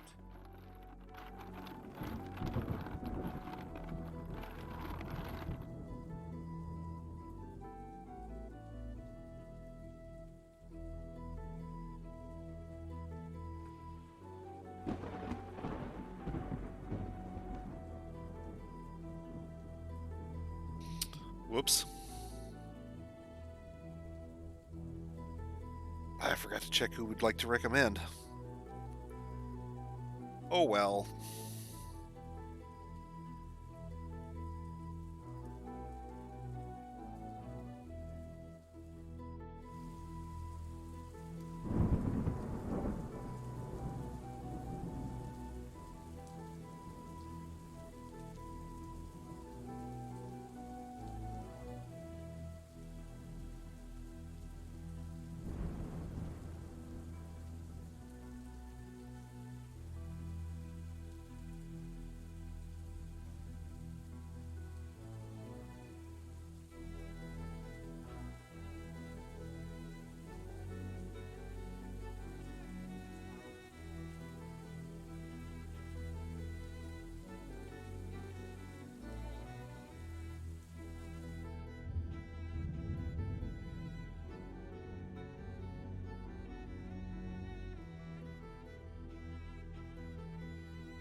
Slowly but surely.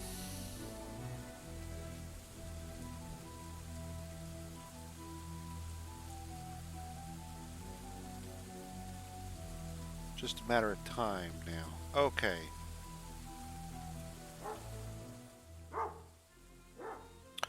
Well, since we can assume that that's going to go through,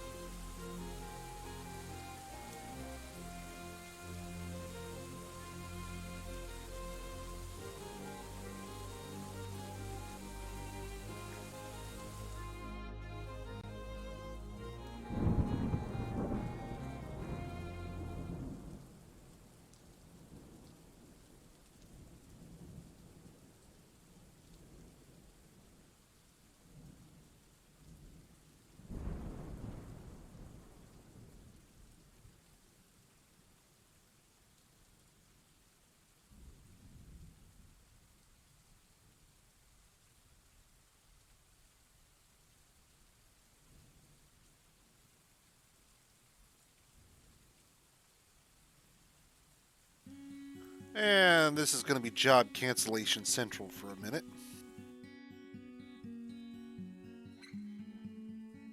But it'll be pretty when it's done.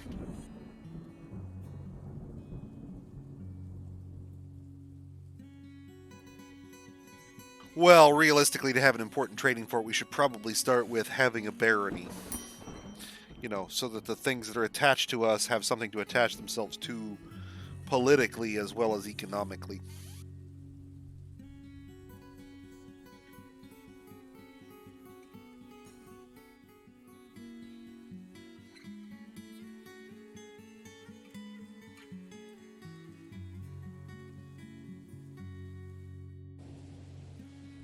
Dwarven Hillocks belong to... All these Dwarven Hillocks here are trading with us. This human cave is linked to us. Human cave, really? Wow, okay.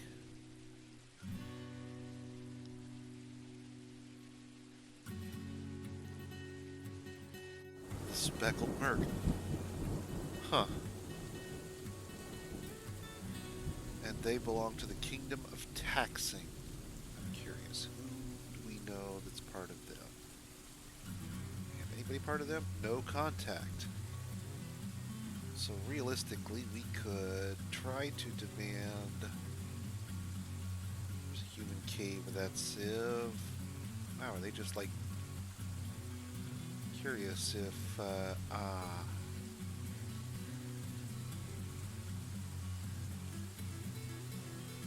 That may be why.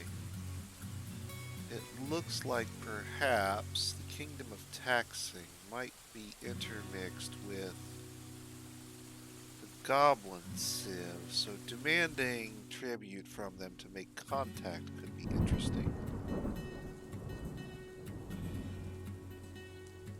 But they're only half a day's travel there and back.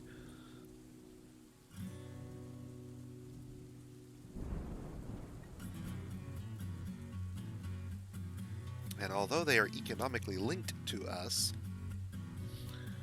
it seems like we could create a dwarf that could raid them.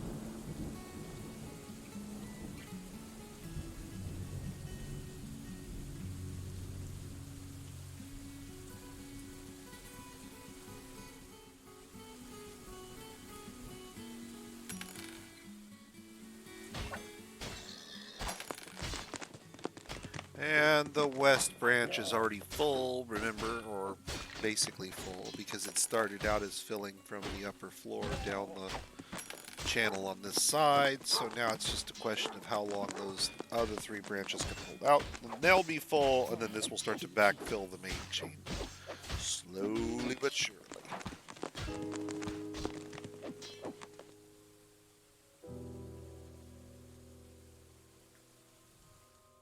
Good God, is that giant dingo still lurking around?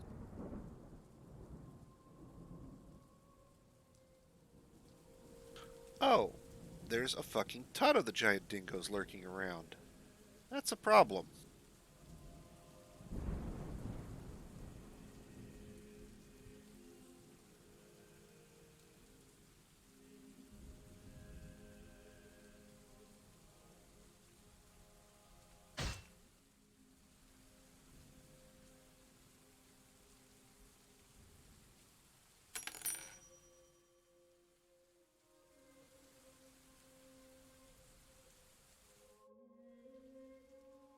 I can't do it. I just can't.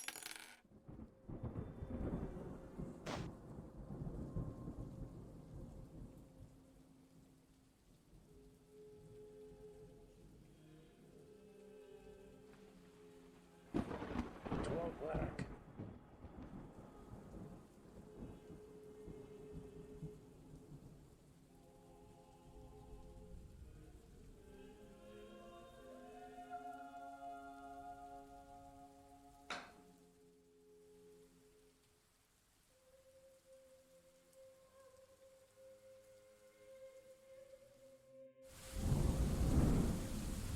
Yes, I'll do it, but no, it won't work.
Good luck and Godspeed, military dwarves. You probably don't even have any armor yet. I should probably see if I do before I send you out, but you probably don't.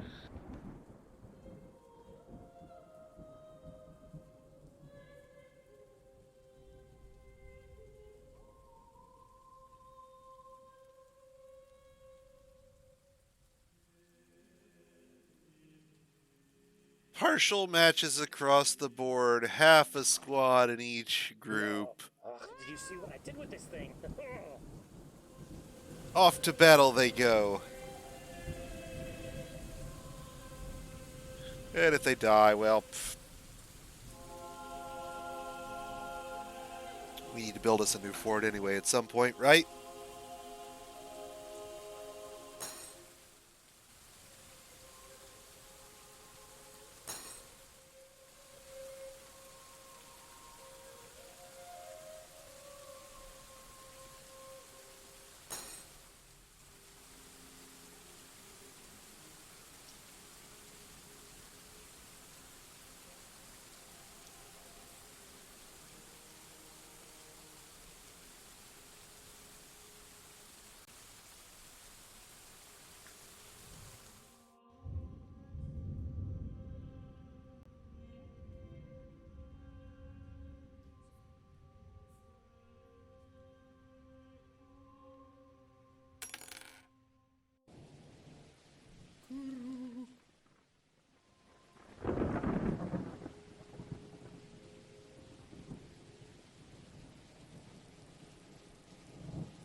Better run, dingoes. It's military dwarf time.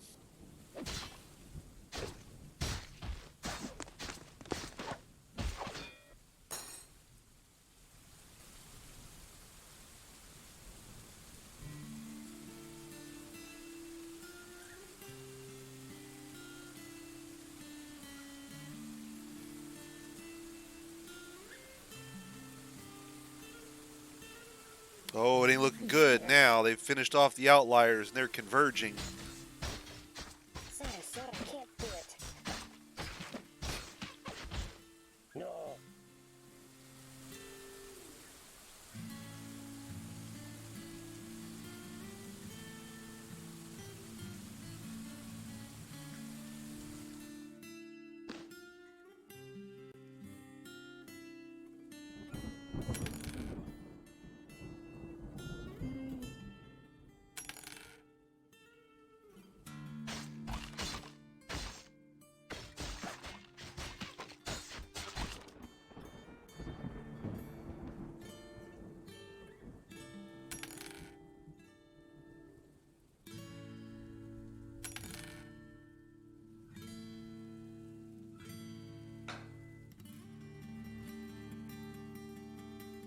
He's going to spend the rest of his life tracking this dingo around the map, never quite catching it. Always just a little behind.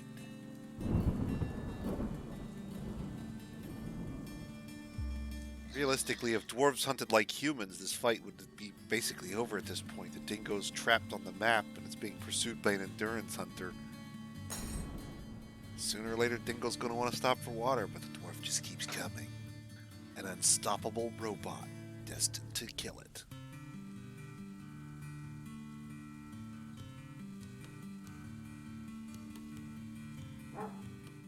Actually, what's going to happen is eventually it's going to get penned in, and there's going to be some of the other dwarves are going to chase it down, and that's going to be the end of it.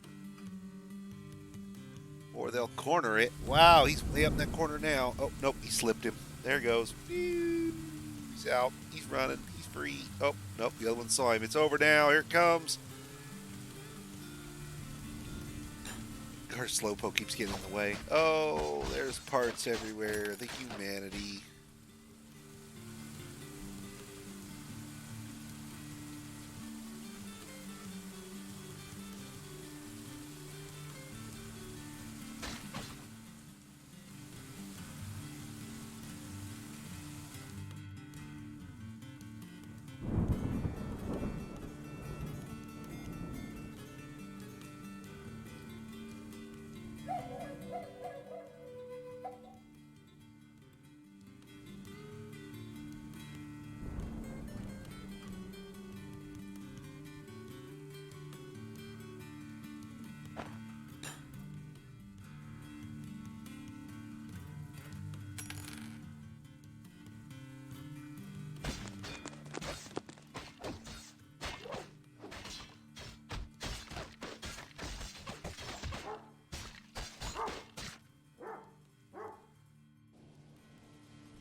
Whoops.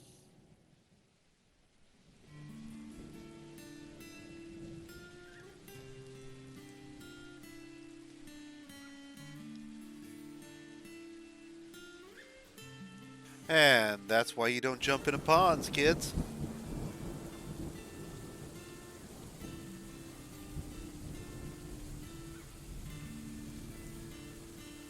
I think the only way I could theoretically save that would be to drain that pond. He ain't worth that effort.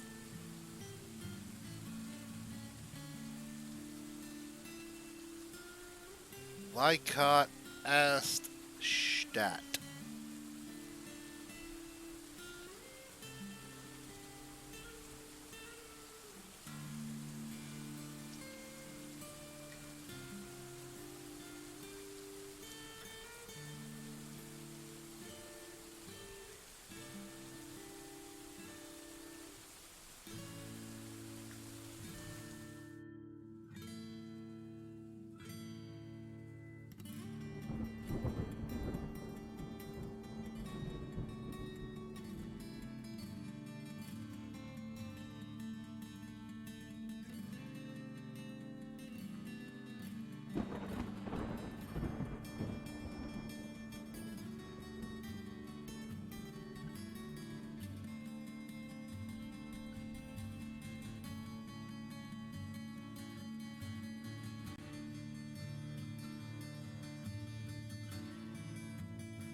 Pretty sure it's Thob.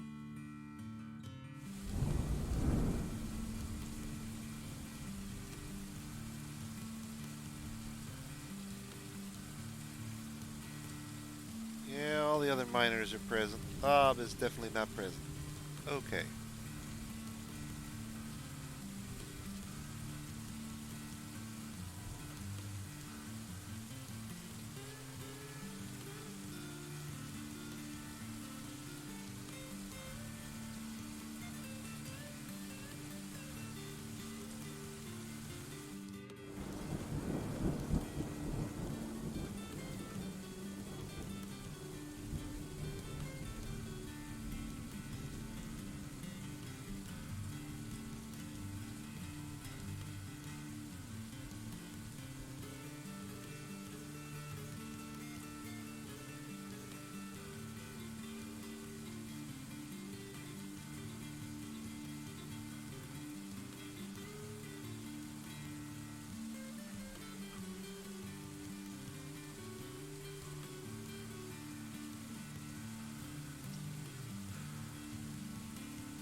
And no more giant dingoes.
An observation minecart track. What do you mean there?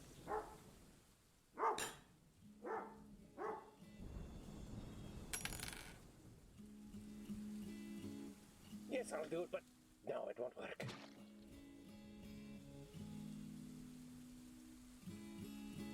Something that you can put on a follow and basically wander through your fortress by having it wander all the way down and back up on a powered track, for example, or an impulse ramp track.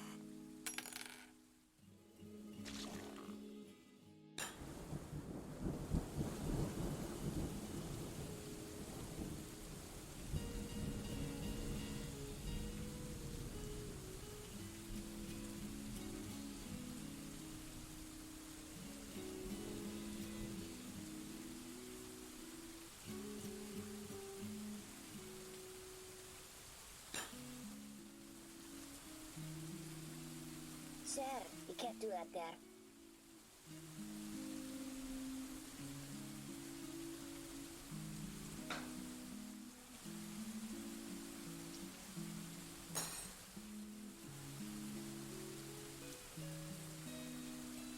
No.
Oh, ha!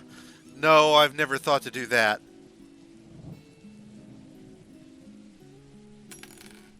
Probably safe as long as it's moving at a high enough speed. Anybody who'd stop to swing at the dwarf in is just going to get pasted when the cart goes by.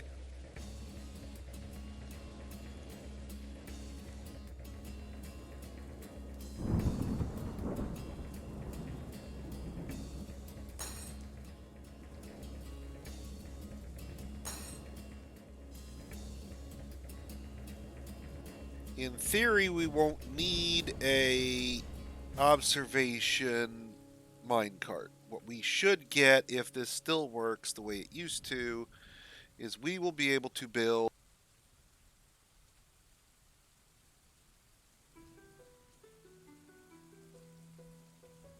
3 black gem windows overlooking our entrance with animals behind them that will do the spotting. A couple of dogs, for example, pastured behind them locked in with a door that they can't normally pass, behind windows, on an elevated platform that looks down onto the entrance corridor. No, Napalm, you don't understand. Any kobolds or goblins that might, come wandering in, if they end up on the minecart track, they're just gonna get pasted. I generally avoid using minecarts. I find them to be incredibly dangerous and hazardous. They can be used safely, but it's a lot of work. Got new shoes. Get those shoes, boys. Or I think it feels like a lot of work.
No, I get it, and it's going around like an aqueduct above the ground, and then they'll spot anything below them as they go around the circle. Theoretically, they're going around fast enough that they cross over any ambush before it can cover any significant terrain, and they'll spot anybody that they go across. I get it.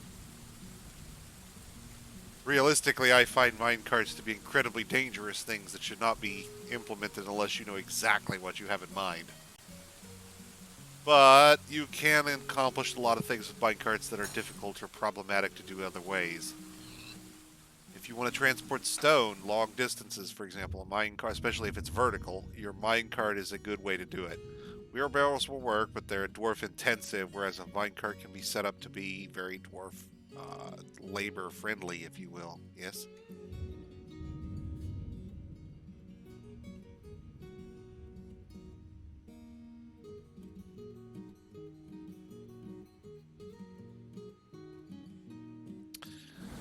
This might require us to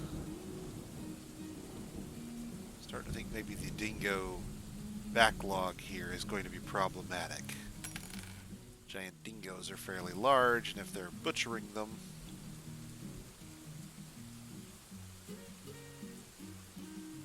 yep, they'd be butchering them dingoes.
I suspect we've got a bit of a backlog here.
they might get a couple of the dingoes butchered, but my suspicion is they're not going to get very many. A really masterful butcher might have gotten through this. My guys ain't. That's a lot of meat. We could build extra workshops, but I don't think that, I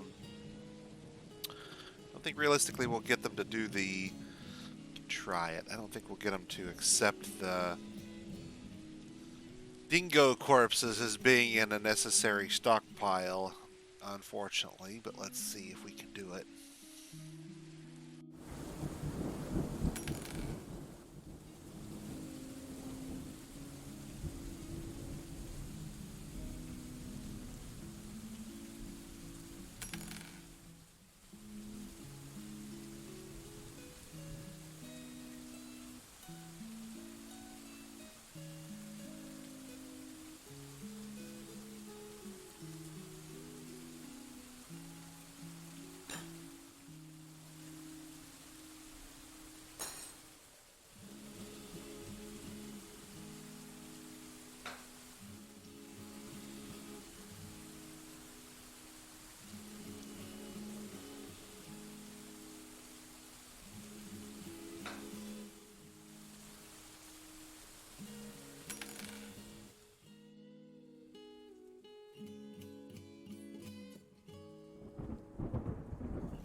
Let's see if we can just get them to butcher all the dingo meat we can find here.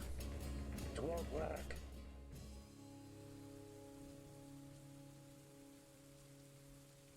Oh, it looks like we're going to get fortunate, and they're going to recognize the dingoes as being in a nearby stockpile and therefore eligible for butchering. Nice. Only 3 more years and they'll finish.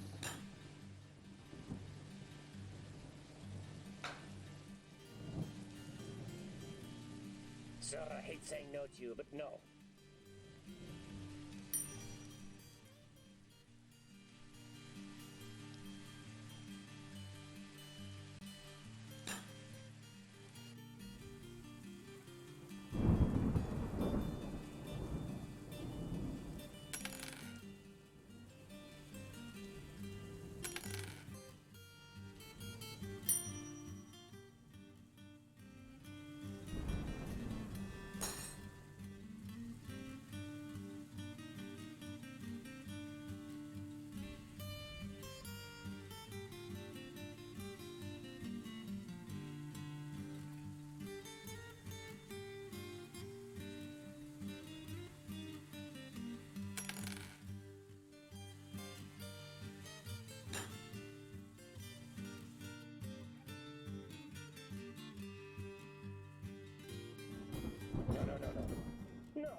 And we'll stockpile bones here.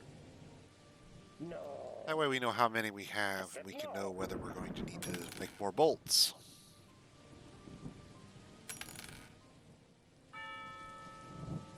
Yes, I'll do it, but no, it won't work.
Okay, let them haul that stuff in for a second.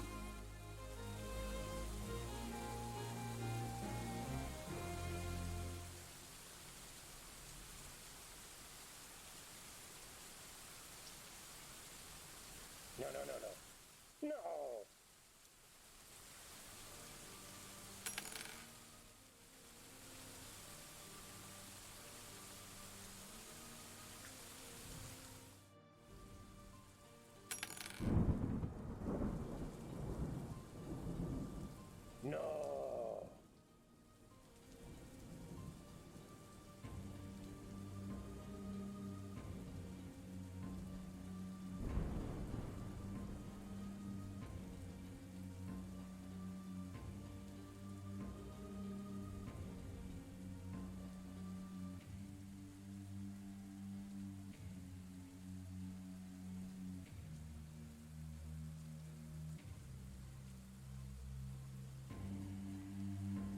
do that there.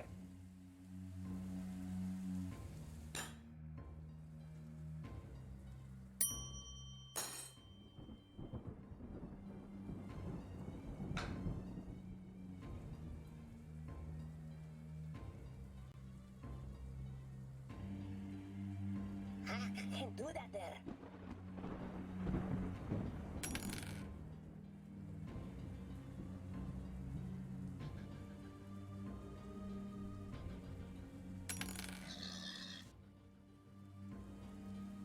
It won't work.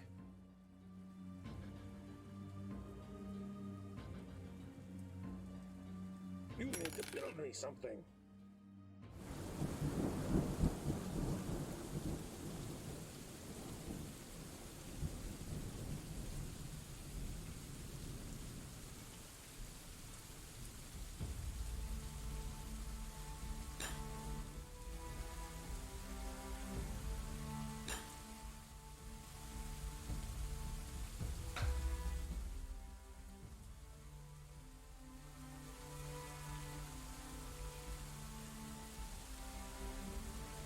It won't work.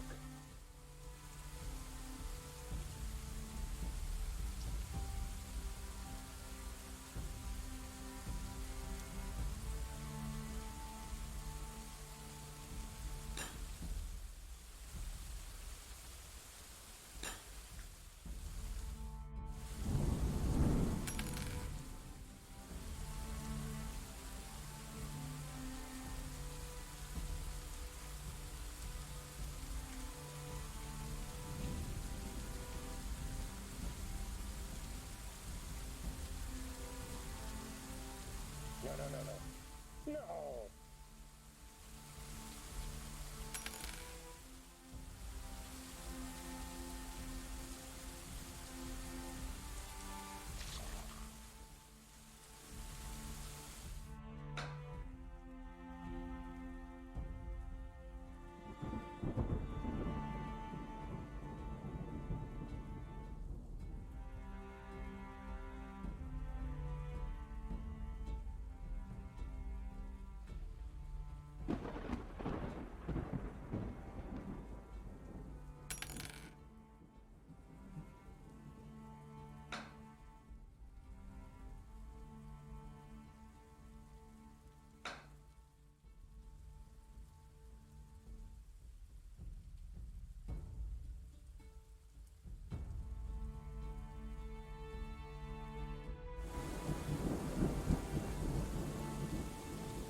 I can't do that there.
I can't do it. I just can't.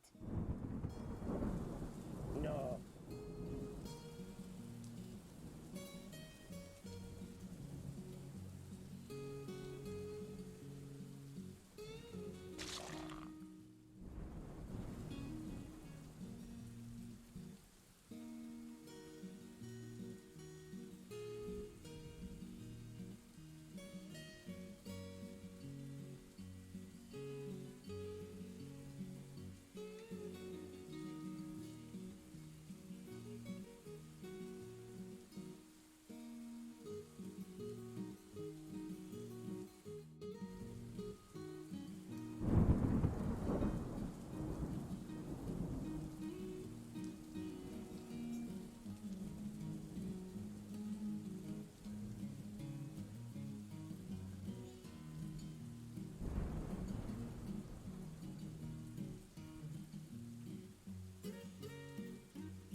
Everybody too busy moving food to dump the corpses that are going to be rotting at their feet here, it looks like.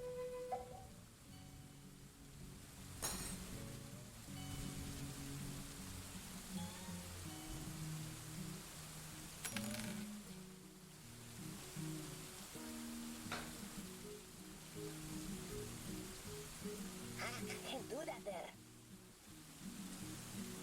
Why do you think I can do this?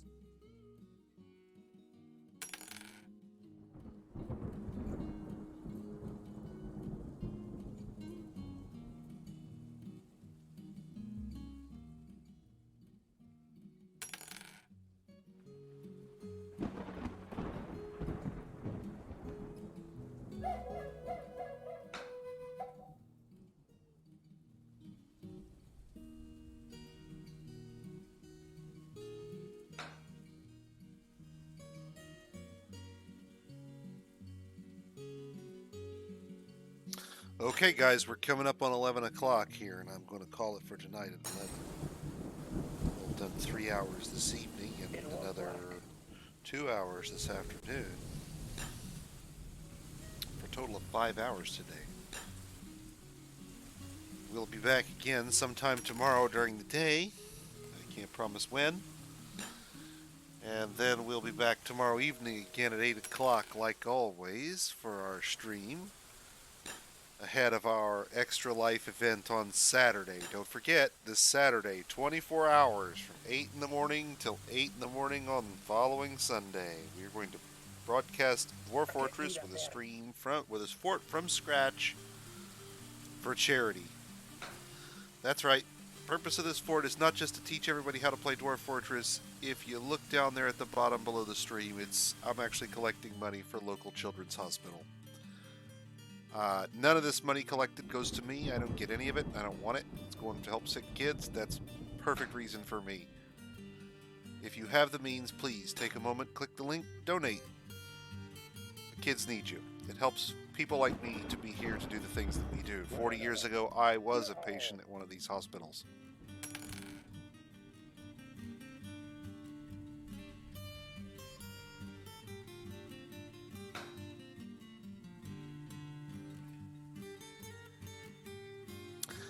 We're not done yet. We've got about 15 minutes before I go, but kind of wanted to take a moment and discuss what we were here for, after all, right?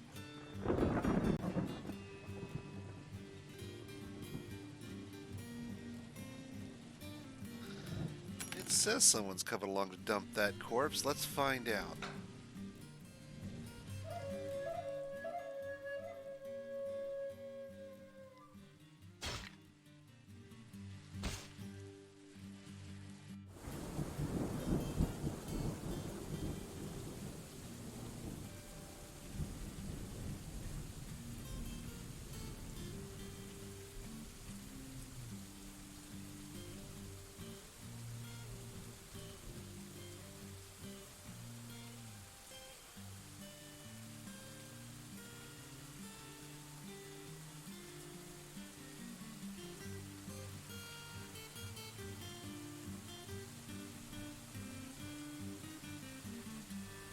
No, we're coming up on 11 o'clock. We got about 13 minutes yet before I'll call it a day.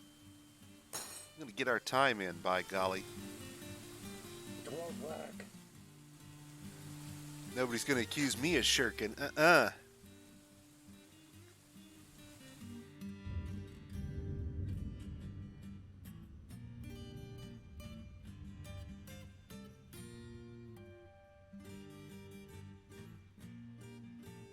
Realistically, if I do 3 hours a day for 32 days on average, that's going to equate out to something like 96 hours of stream plus the 24-hour event, which will give us our 120 hours.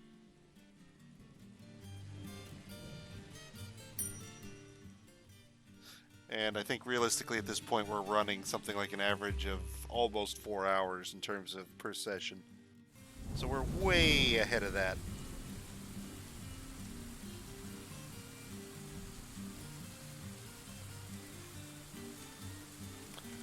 We're going to end up with something like a week of Dwarf Fortress on stream at the rate we're going. Not like streaming for a week, mind you. A week solid of Dwarf Fortress footage. Put it on Sunday at midnight, come back on Sunday at midnight to take it off loop.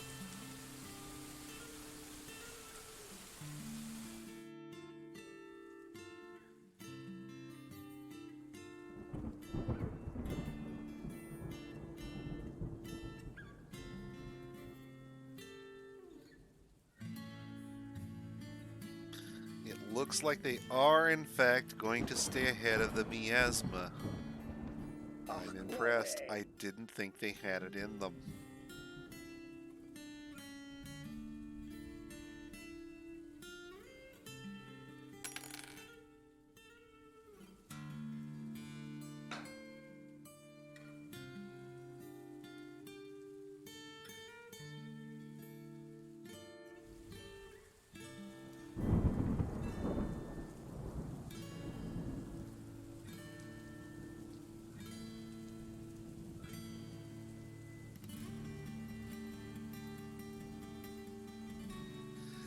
And I think next time we're going to have to look at switching this out and unloading these cage traps and replacing them.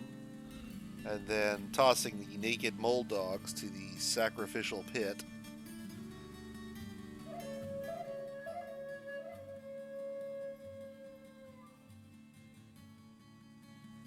The pit of mangling. Now with spikes.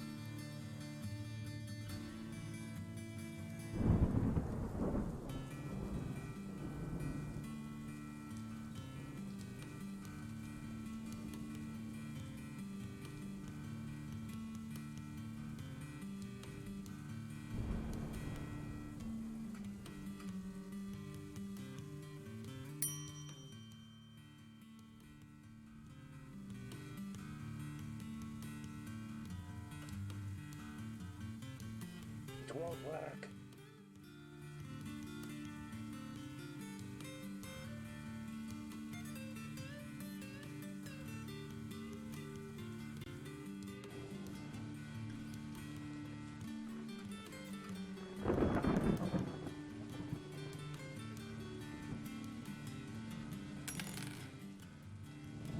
Not sure why they're not moving the empty cages out. I've disabled empty cages on this a long time ago. I've gotten rid of the stockpile now, so they ought to be getting rid of them for sure now.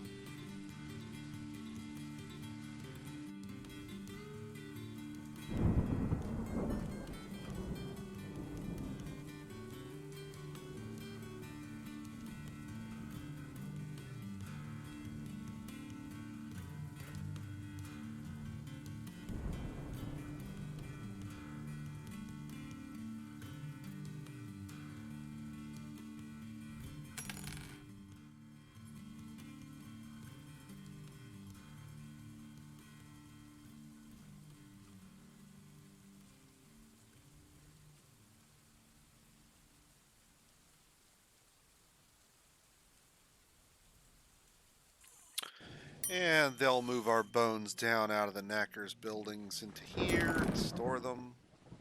For our crafts dwarves to make bone bolts. Once this room starts to get appreciably full, we can turn on bone bolt manufacturing and whittle it back down, thereby keeping our bones under control while still allowing us to make them useful. Yes, we could make bone crafts, but I find bones more useful in the I fired this at an enemy and it decapitated them sort of sense. And while that's not realistically going to happen with bone bolts, it's a great way to allow our marksmen to practice. And as you can see, since we haven't been stockpiling bones all this time, we have an appreciable backlog.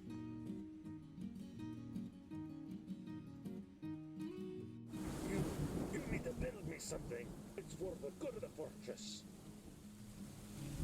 Yeah, coffins probably are for the good of the fortress.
Oh, no way.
No.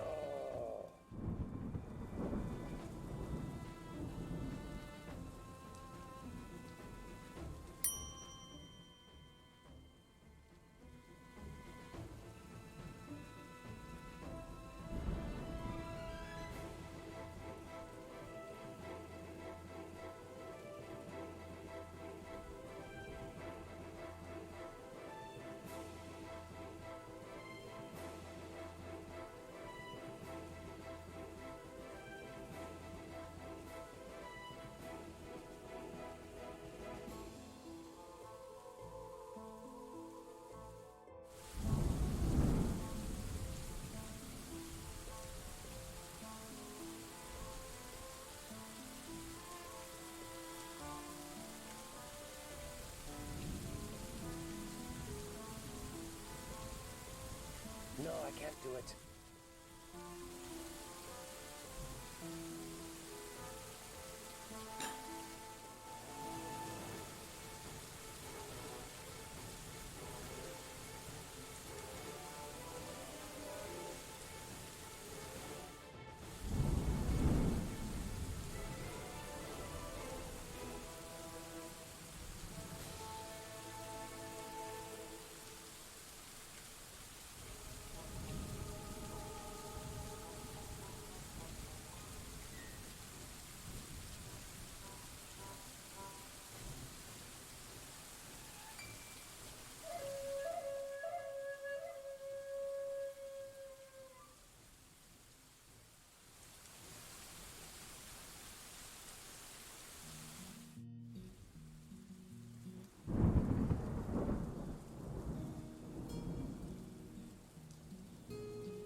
No, I can't do it.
Alrighty guys, it is 11 o'clock and that is going to bring us to our conclusion for this evening. Before I go, does anybody have any questions?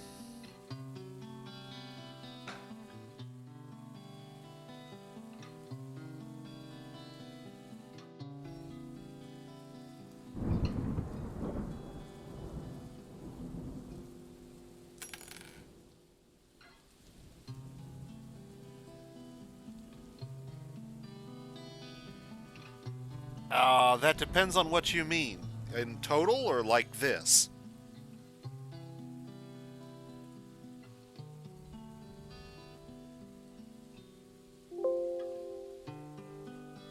Do you mean when did I first start? Do you mean how many hours do I have? Do you mean...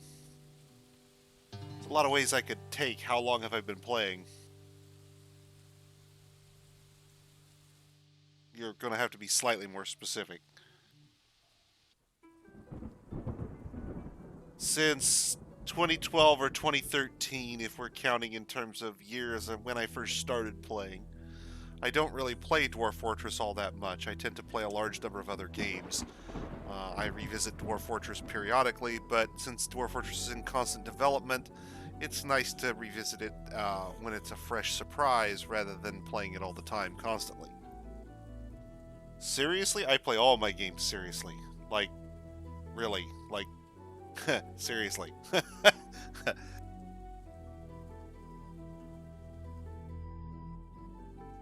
If I play a game for any length of time at all, I'm doing so in as serious and as dedicated a fashion as you can. I have streamed bits of others, but my jaw and computer failures have confounded me in the past on other streams. I think if you go out to my YouTube channel, you can find aborted streams I did for Wizardry. Fallout 4 wasn't in the works. I didn't have the hardware at the time. I could probably stream that now, but that's old news for everybody.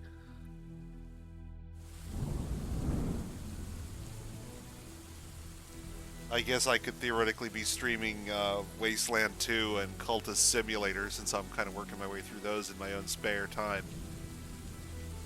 I played RimWorld. I like RimWorld. I think of RimWorld as an alternative to Dwarf Fortress, not necessarily better or worse. I think the two have a slightly different focus. Where RimWorld is... how do I put this? Dwarf Fortress is trying to simulate a world, whereas RimWorld is trying to simulate a small group of people.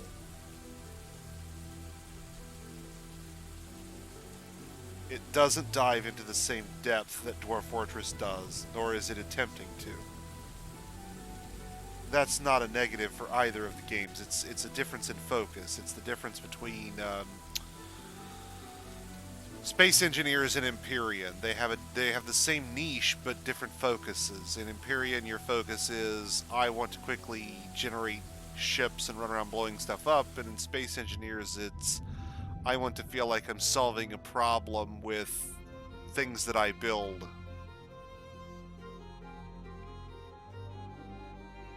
So Empyrean minimizes the sort of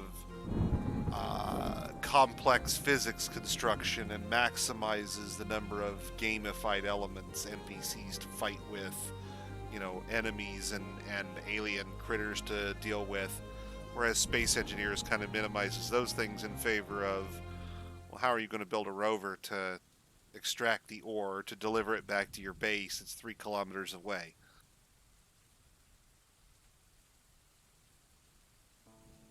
For an extreme viewpoint on the same type of game, you could look at something like Stationeers, which is even more rigidly focused on solving those problems of construction and logistics. It's not what I'd necessarily recommend, but it's definitely focused down that lane. If you like design, you could look down something like Factorio.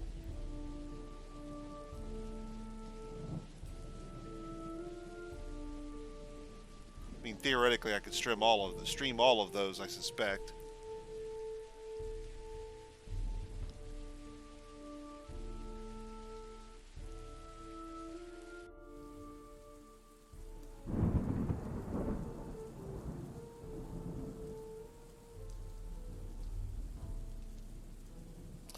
In terms of raw hours, though, I suspect there are a large number of Dwarf Fortress streamers out there with more hours of game time played than I have. If you were to go out to Captain Duck or Krug Smash or somebody who does this on a much more regular basis, you're apt to find that they probably have far more playtime than I do. There's probably all kinds of little tricks that they've picked up that I do not. What I really like to do is be able to say, I could take this relatively similar base design and deploy it just about anywhere and have a good chance of surviving. You know, we've done it on a glacier, we've done it in deserts, we've done it in swamps.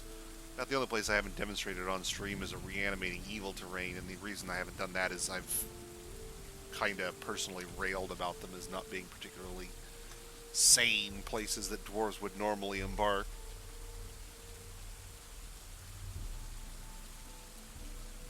Yeah, these will all be posted out to the YouTube eventually, Almara Man.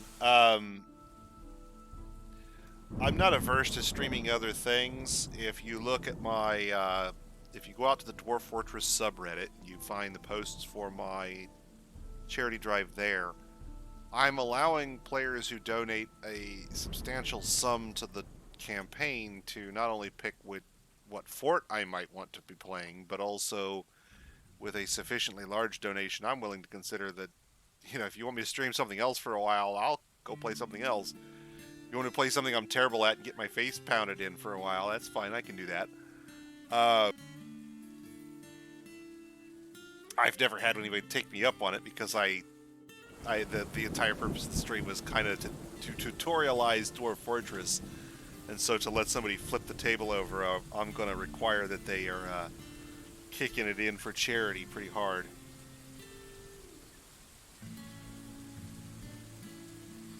But for enough of a donation, I'll let somebody pick what terrain or what they want to see me embark on, or some goal that they want to see out of a fort, and I'll run a fort for that purpose.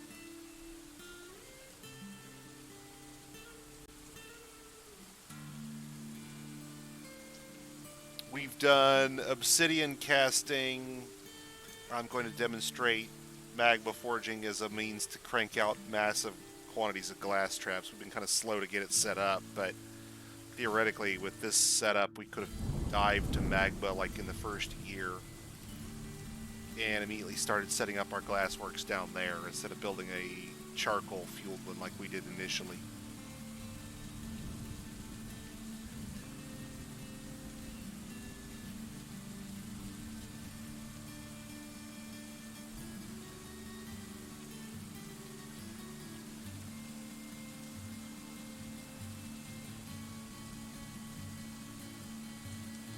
Okay guys, it's about 10 minutes past and I'm not seeing any questions come in on the stream, so we're going to go ahead and call it here.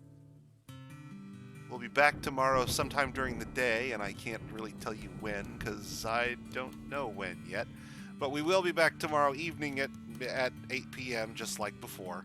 Just like tonight, just like last night, just like the night before, just like most every night except for the occasional Saturday. 8 p.m. and we'll pick up again where we left off from that day. And I'll hope to see you all then. Come back out and support the fort, support the stream, donate and help sick kids. It's a fantastic cause. Thanks guys, and I'll see you then.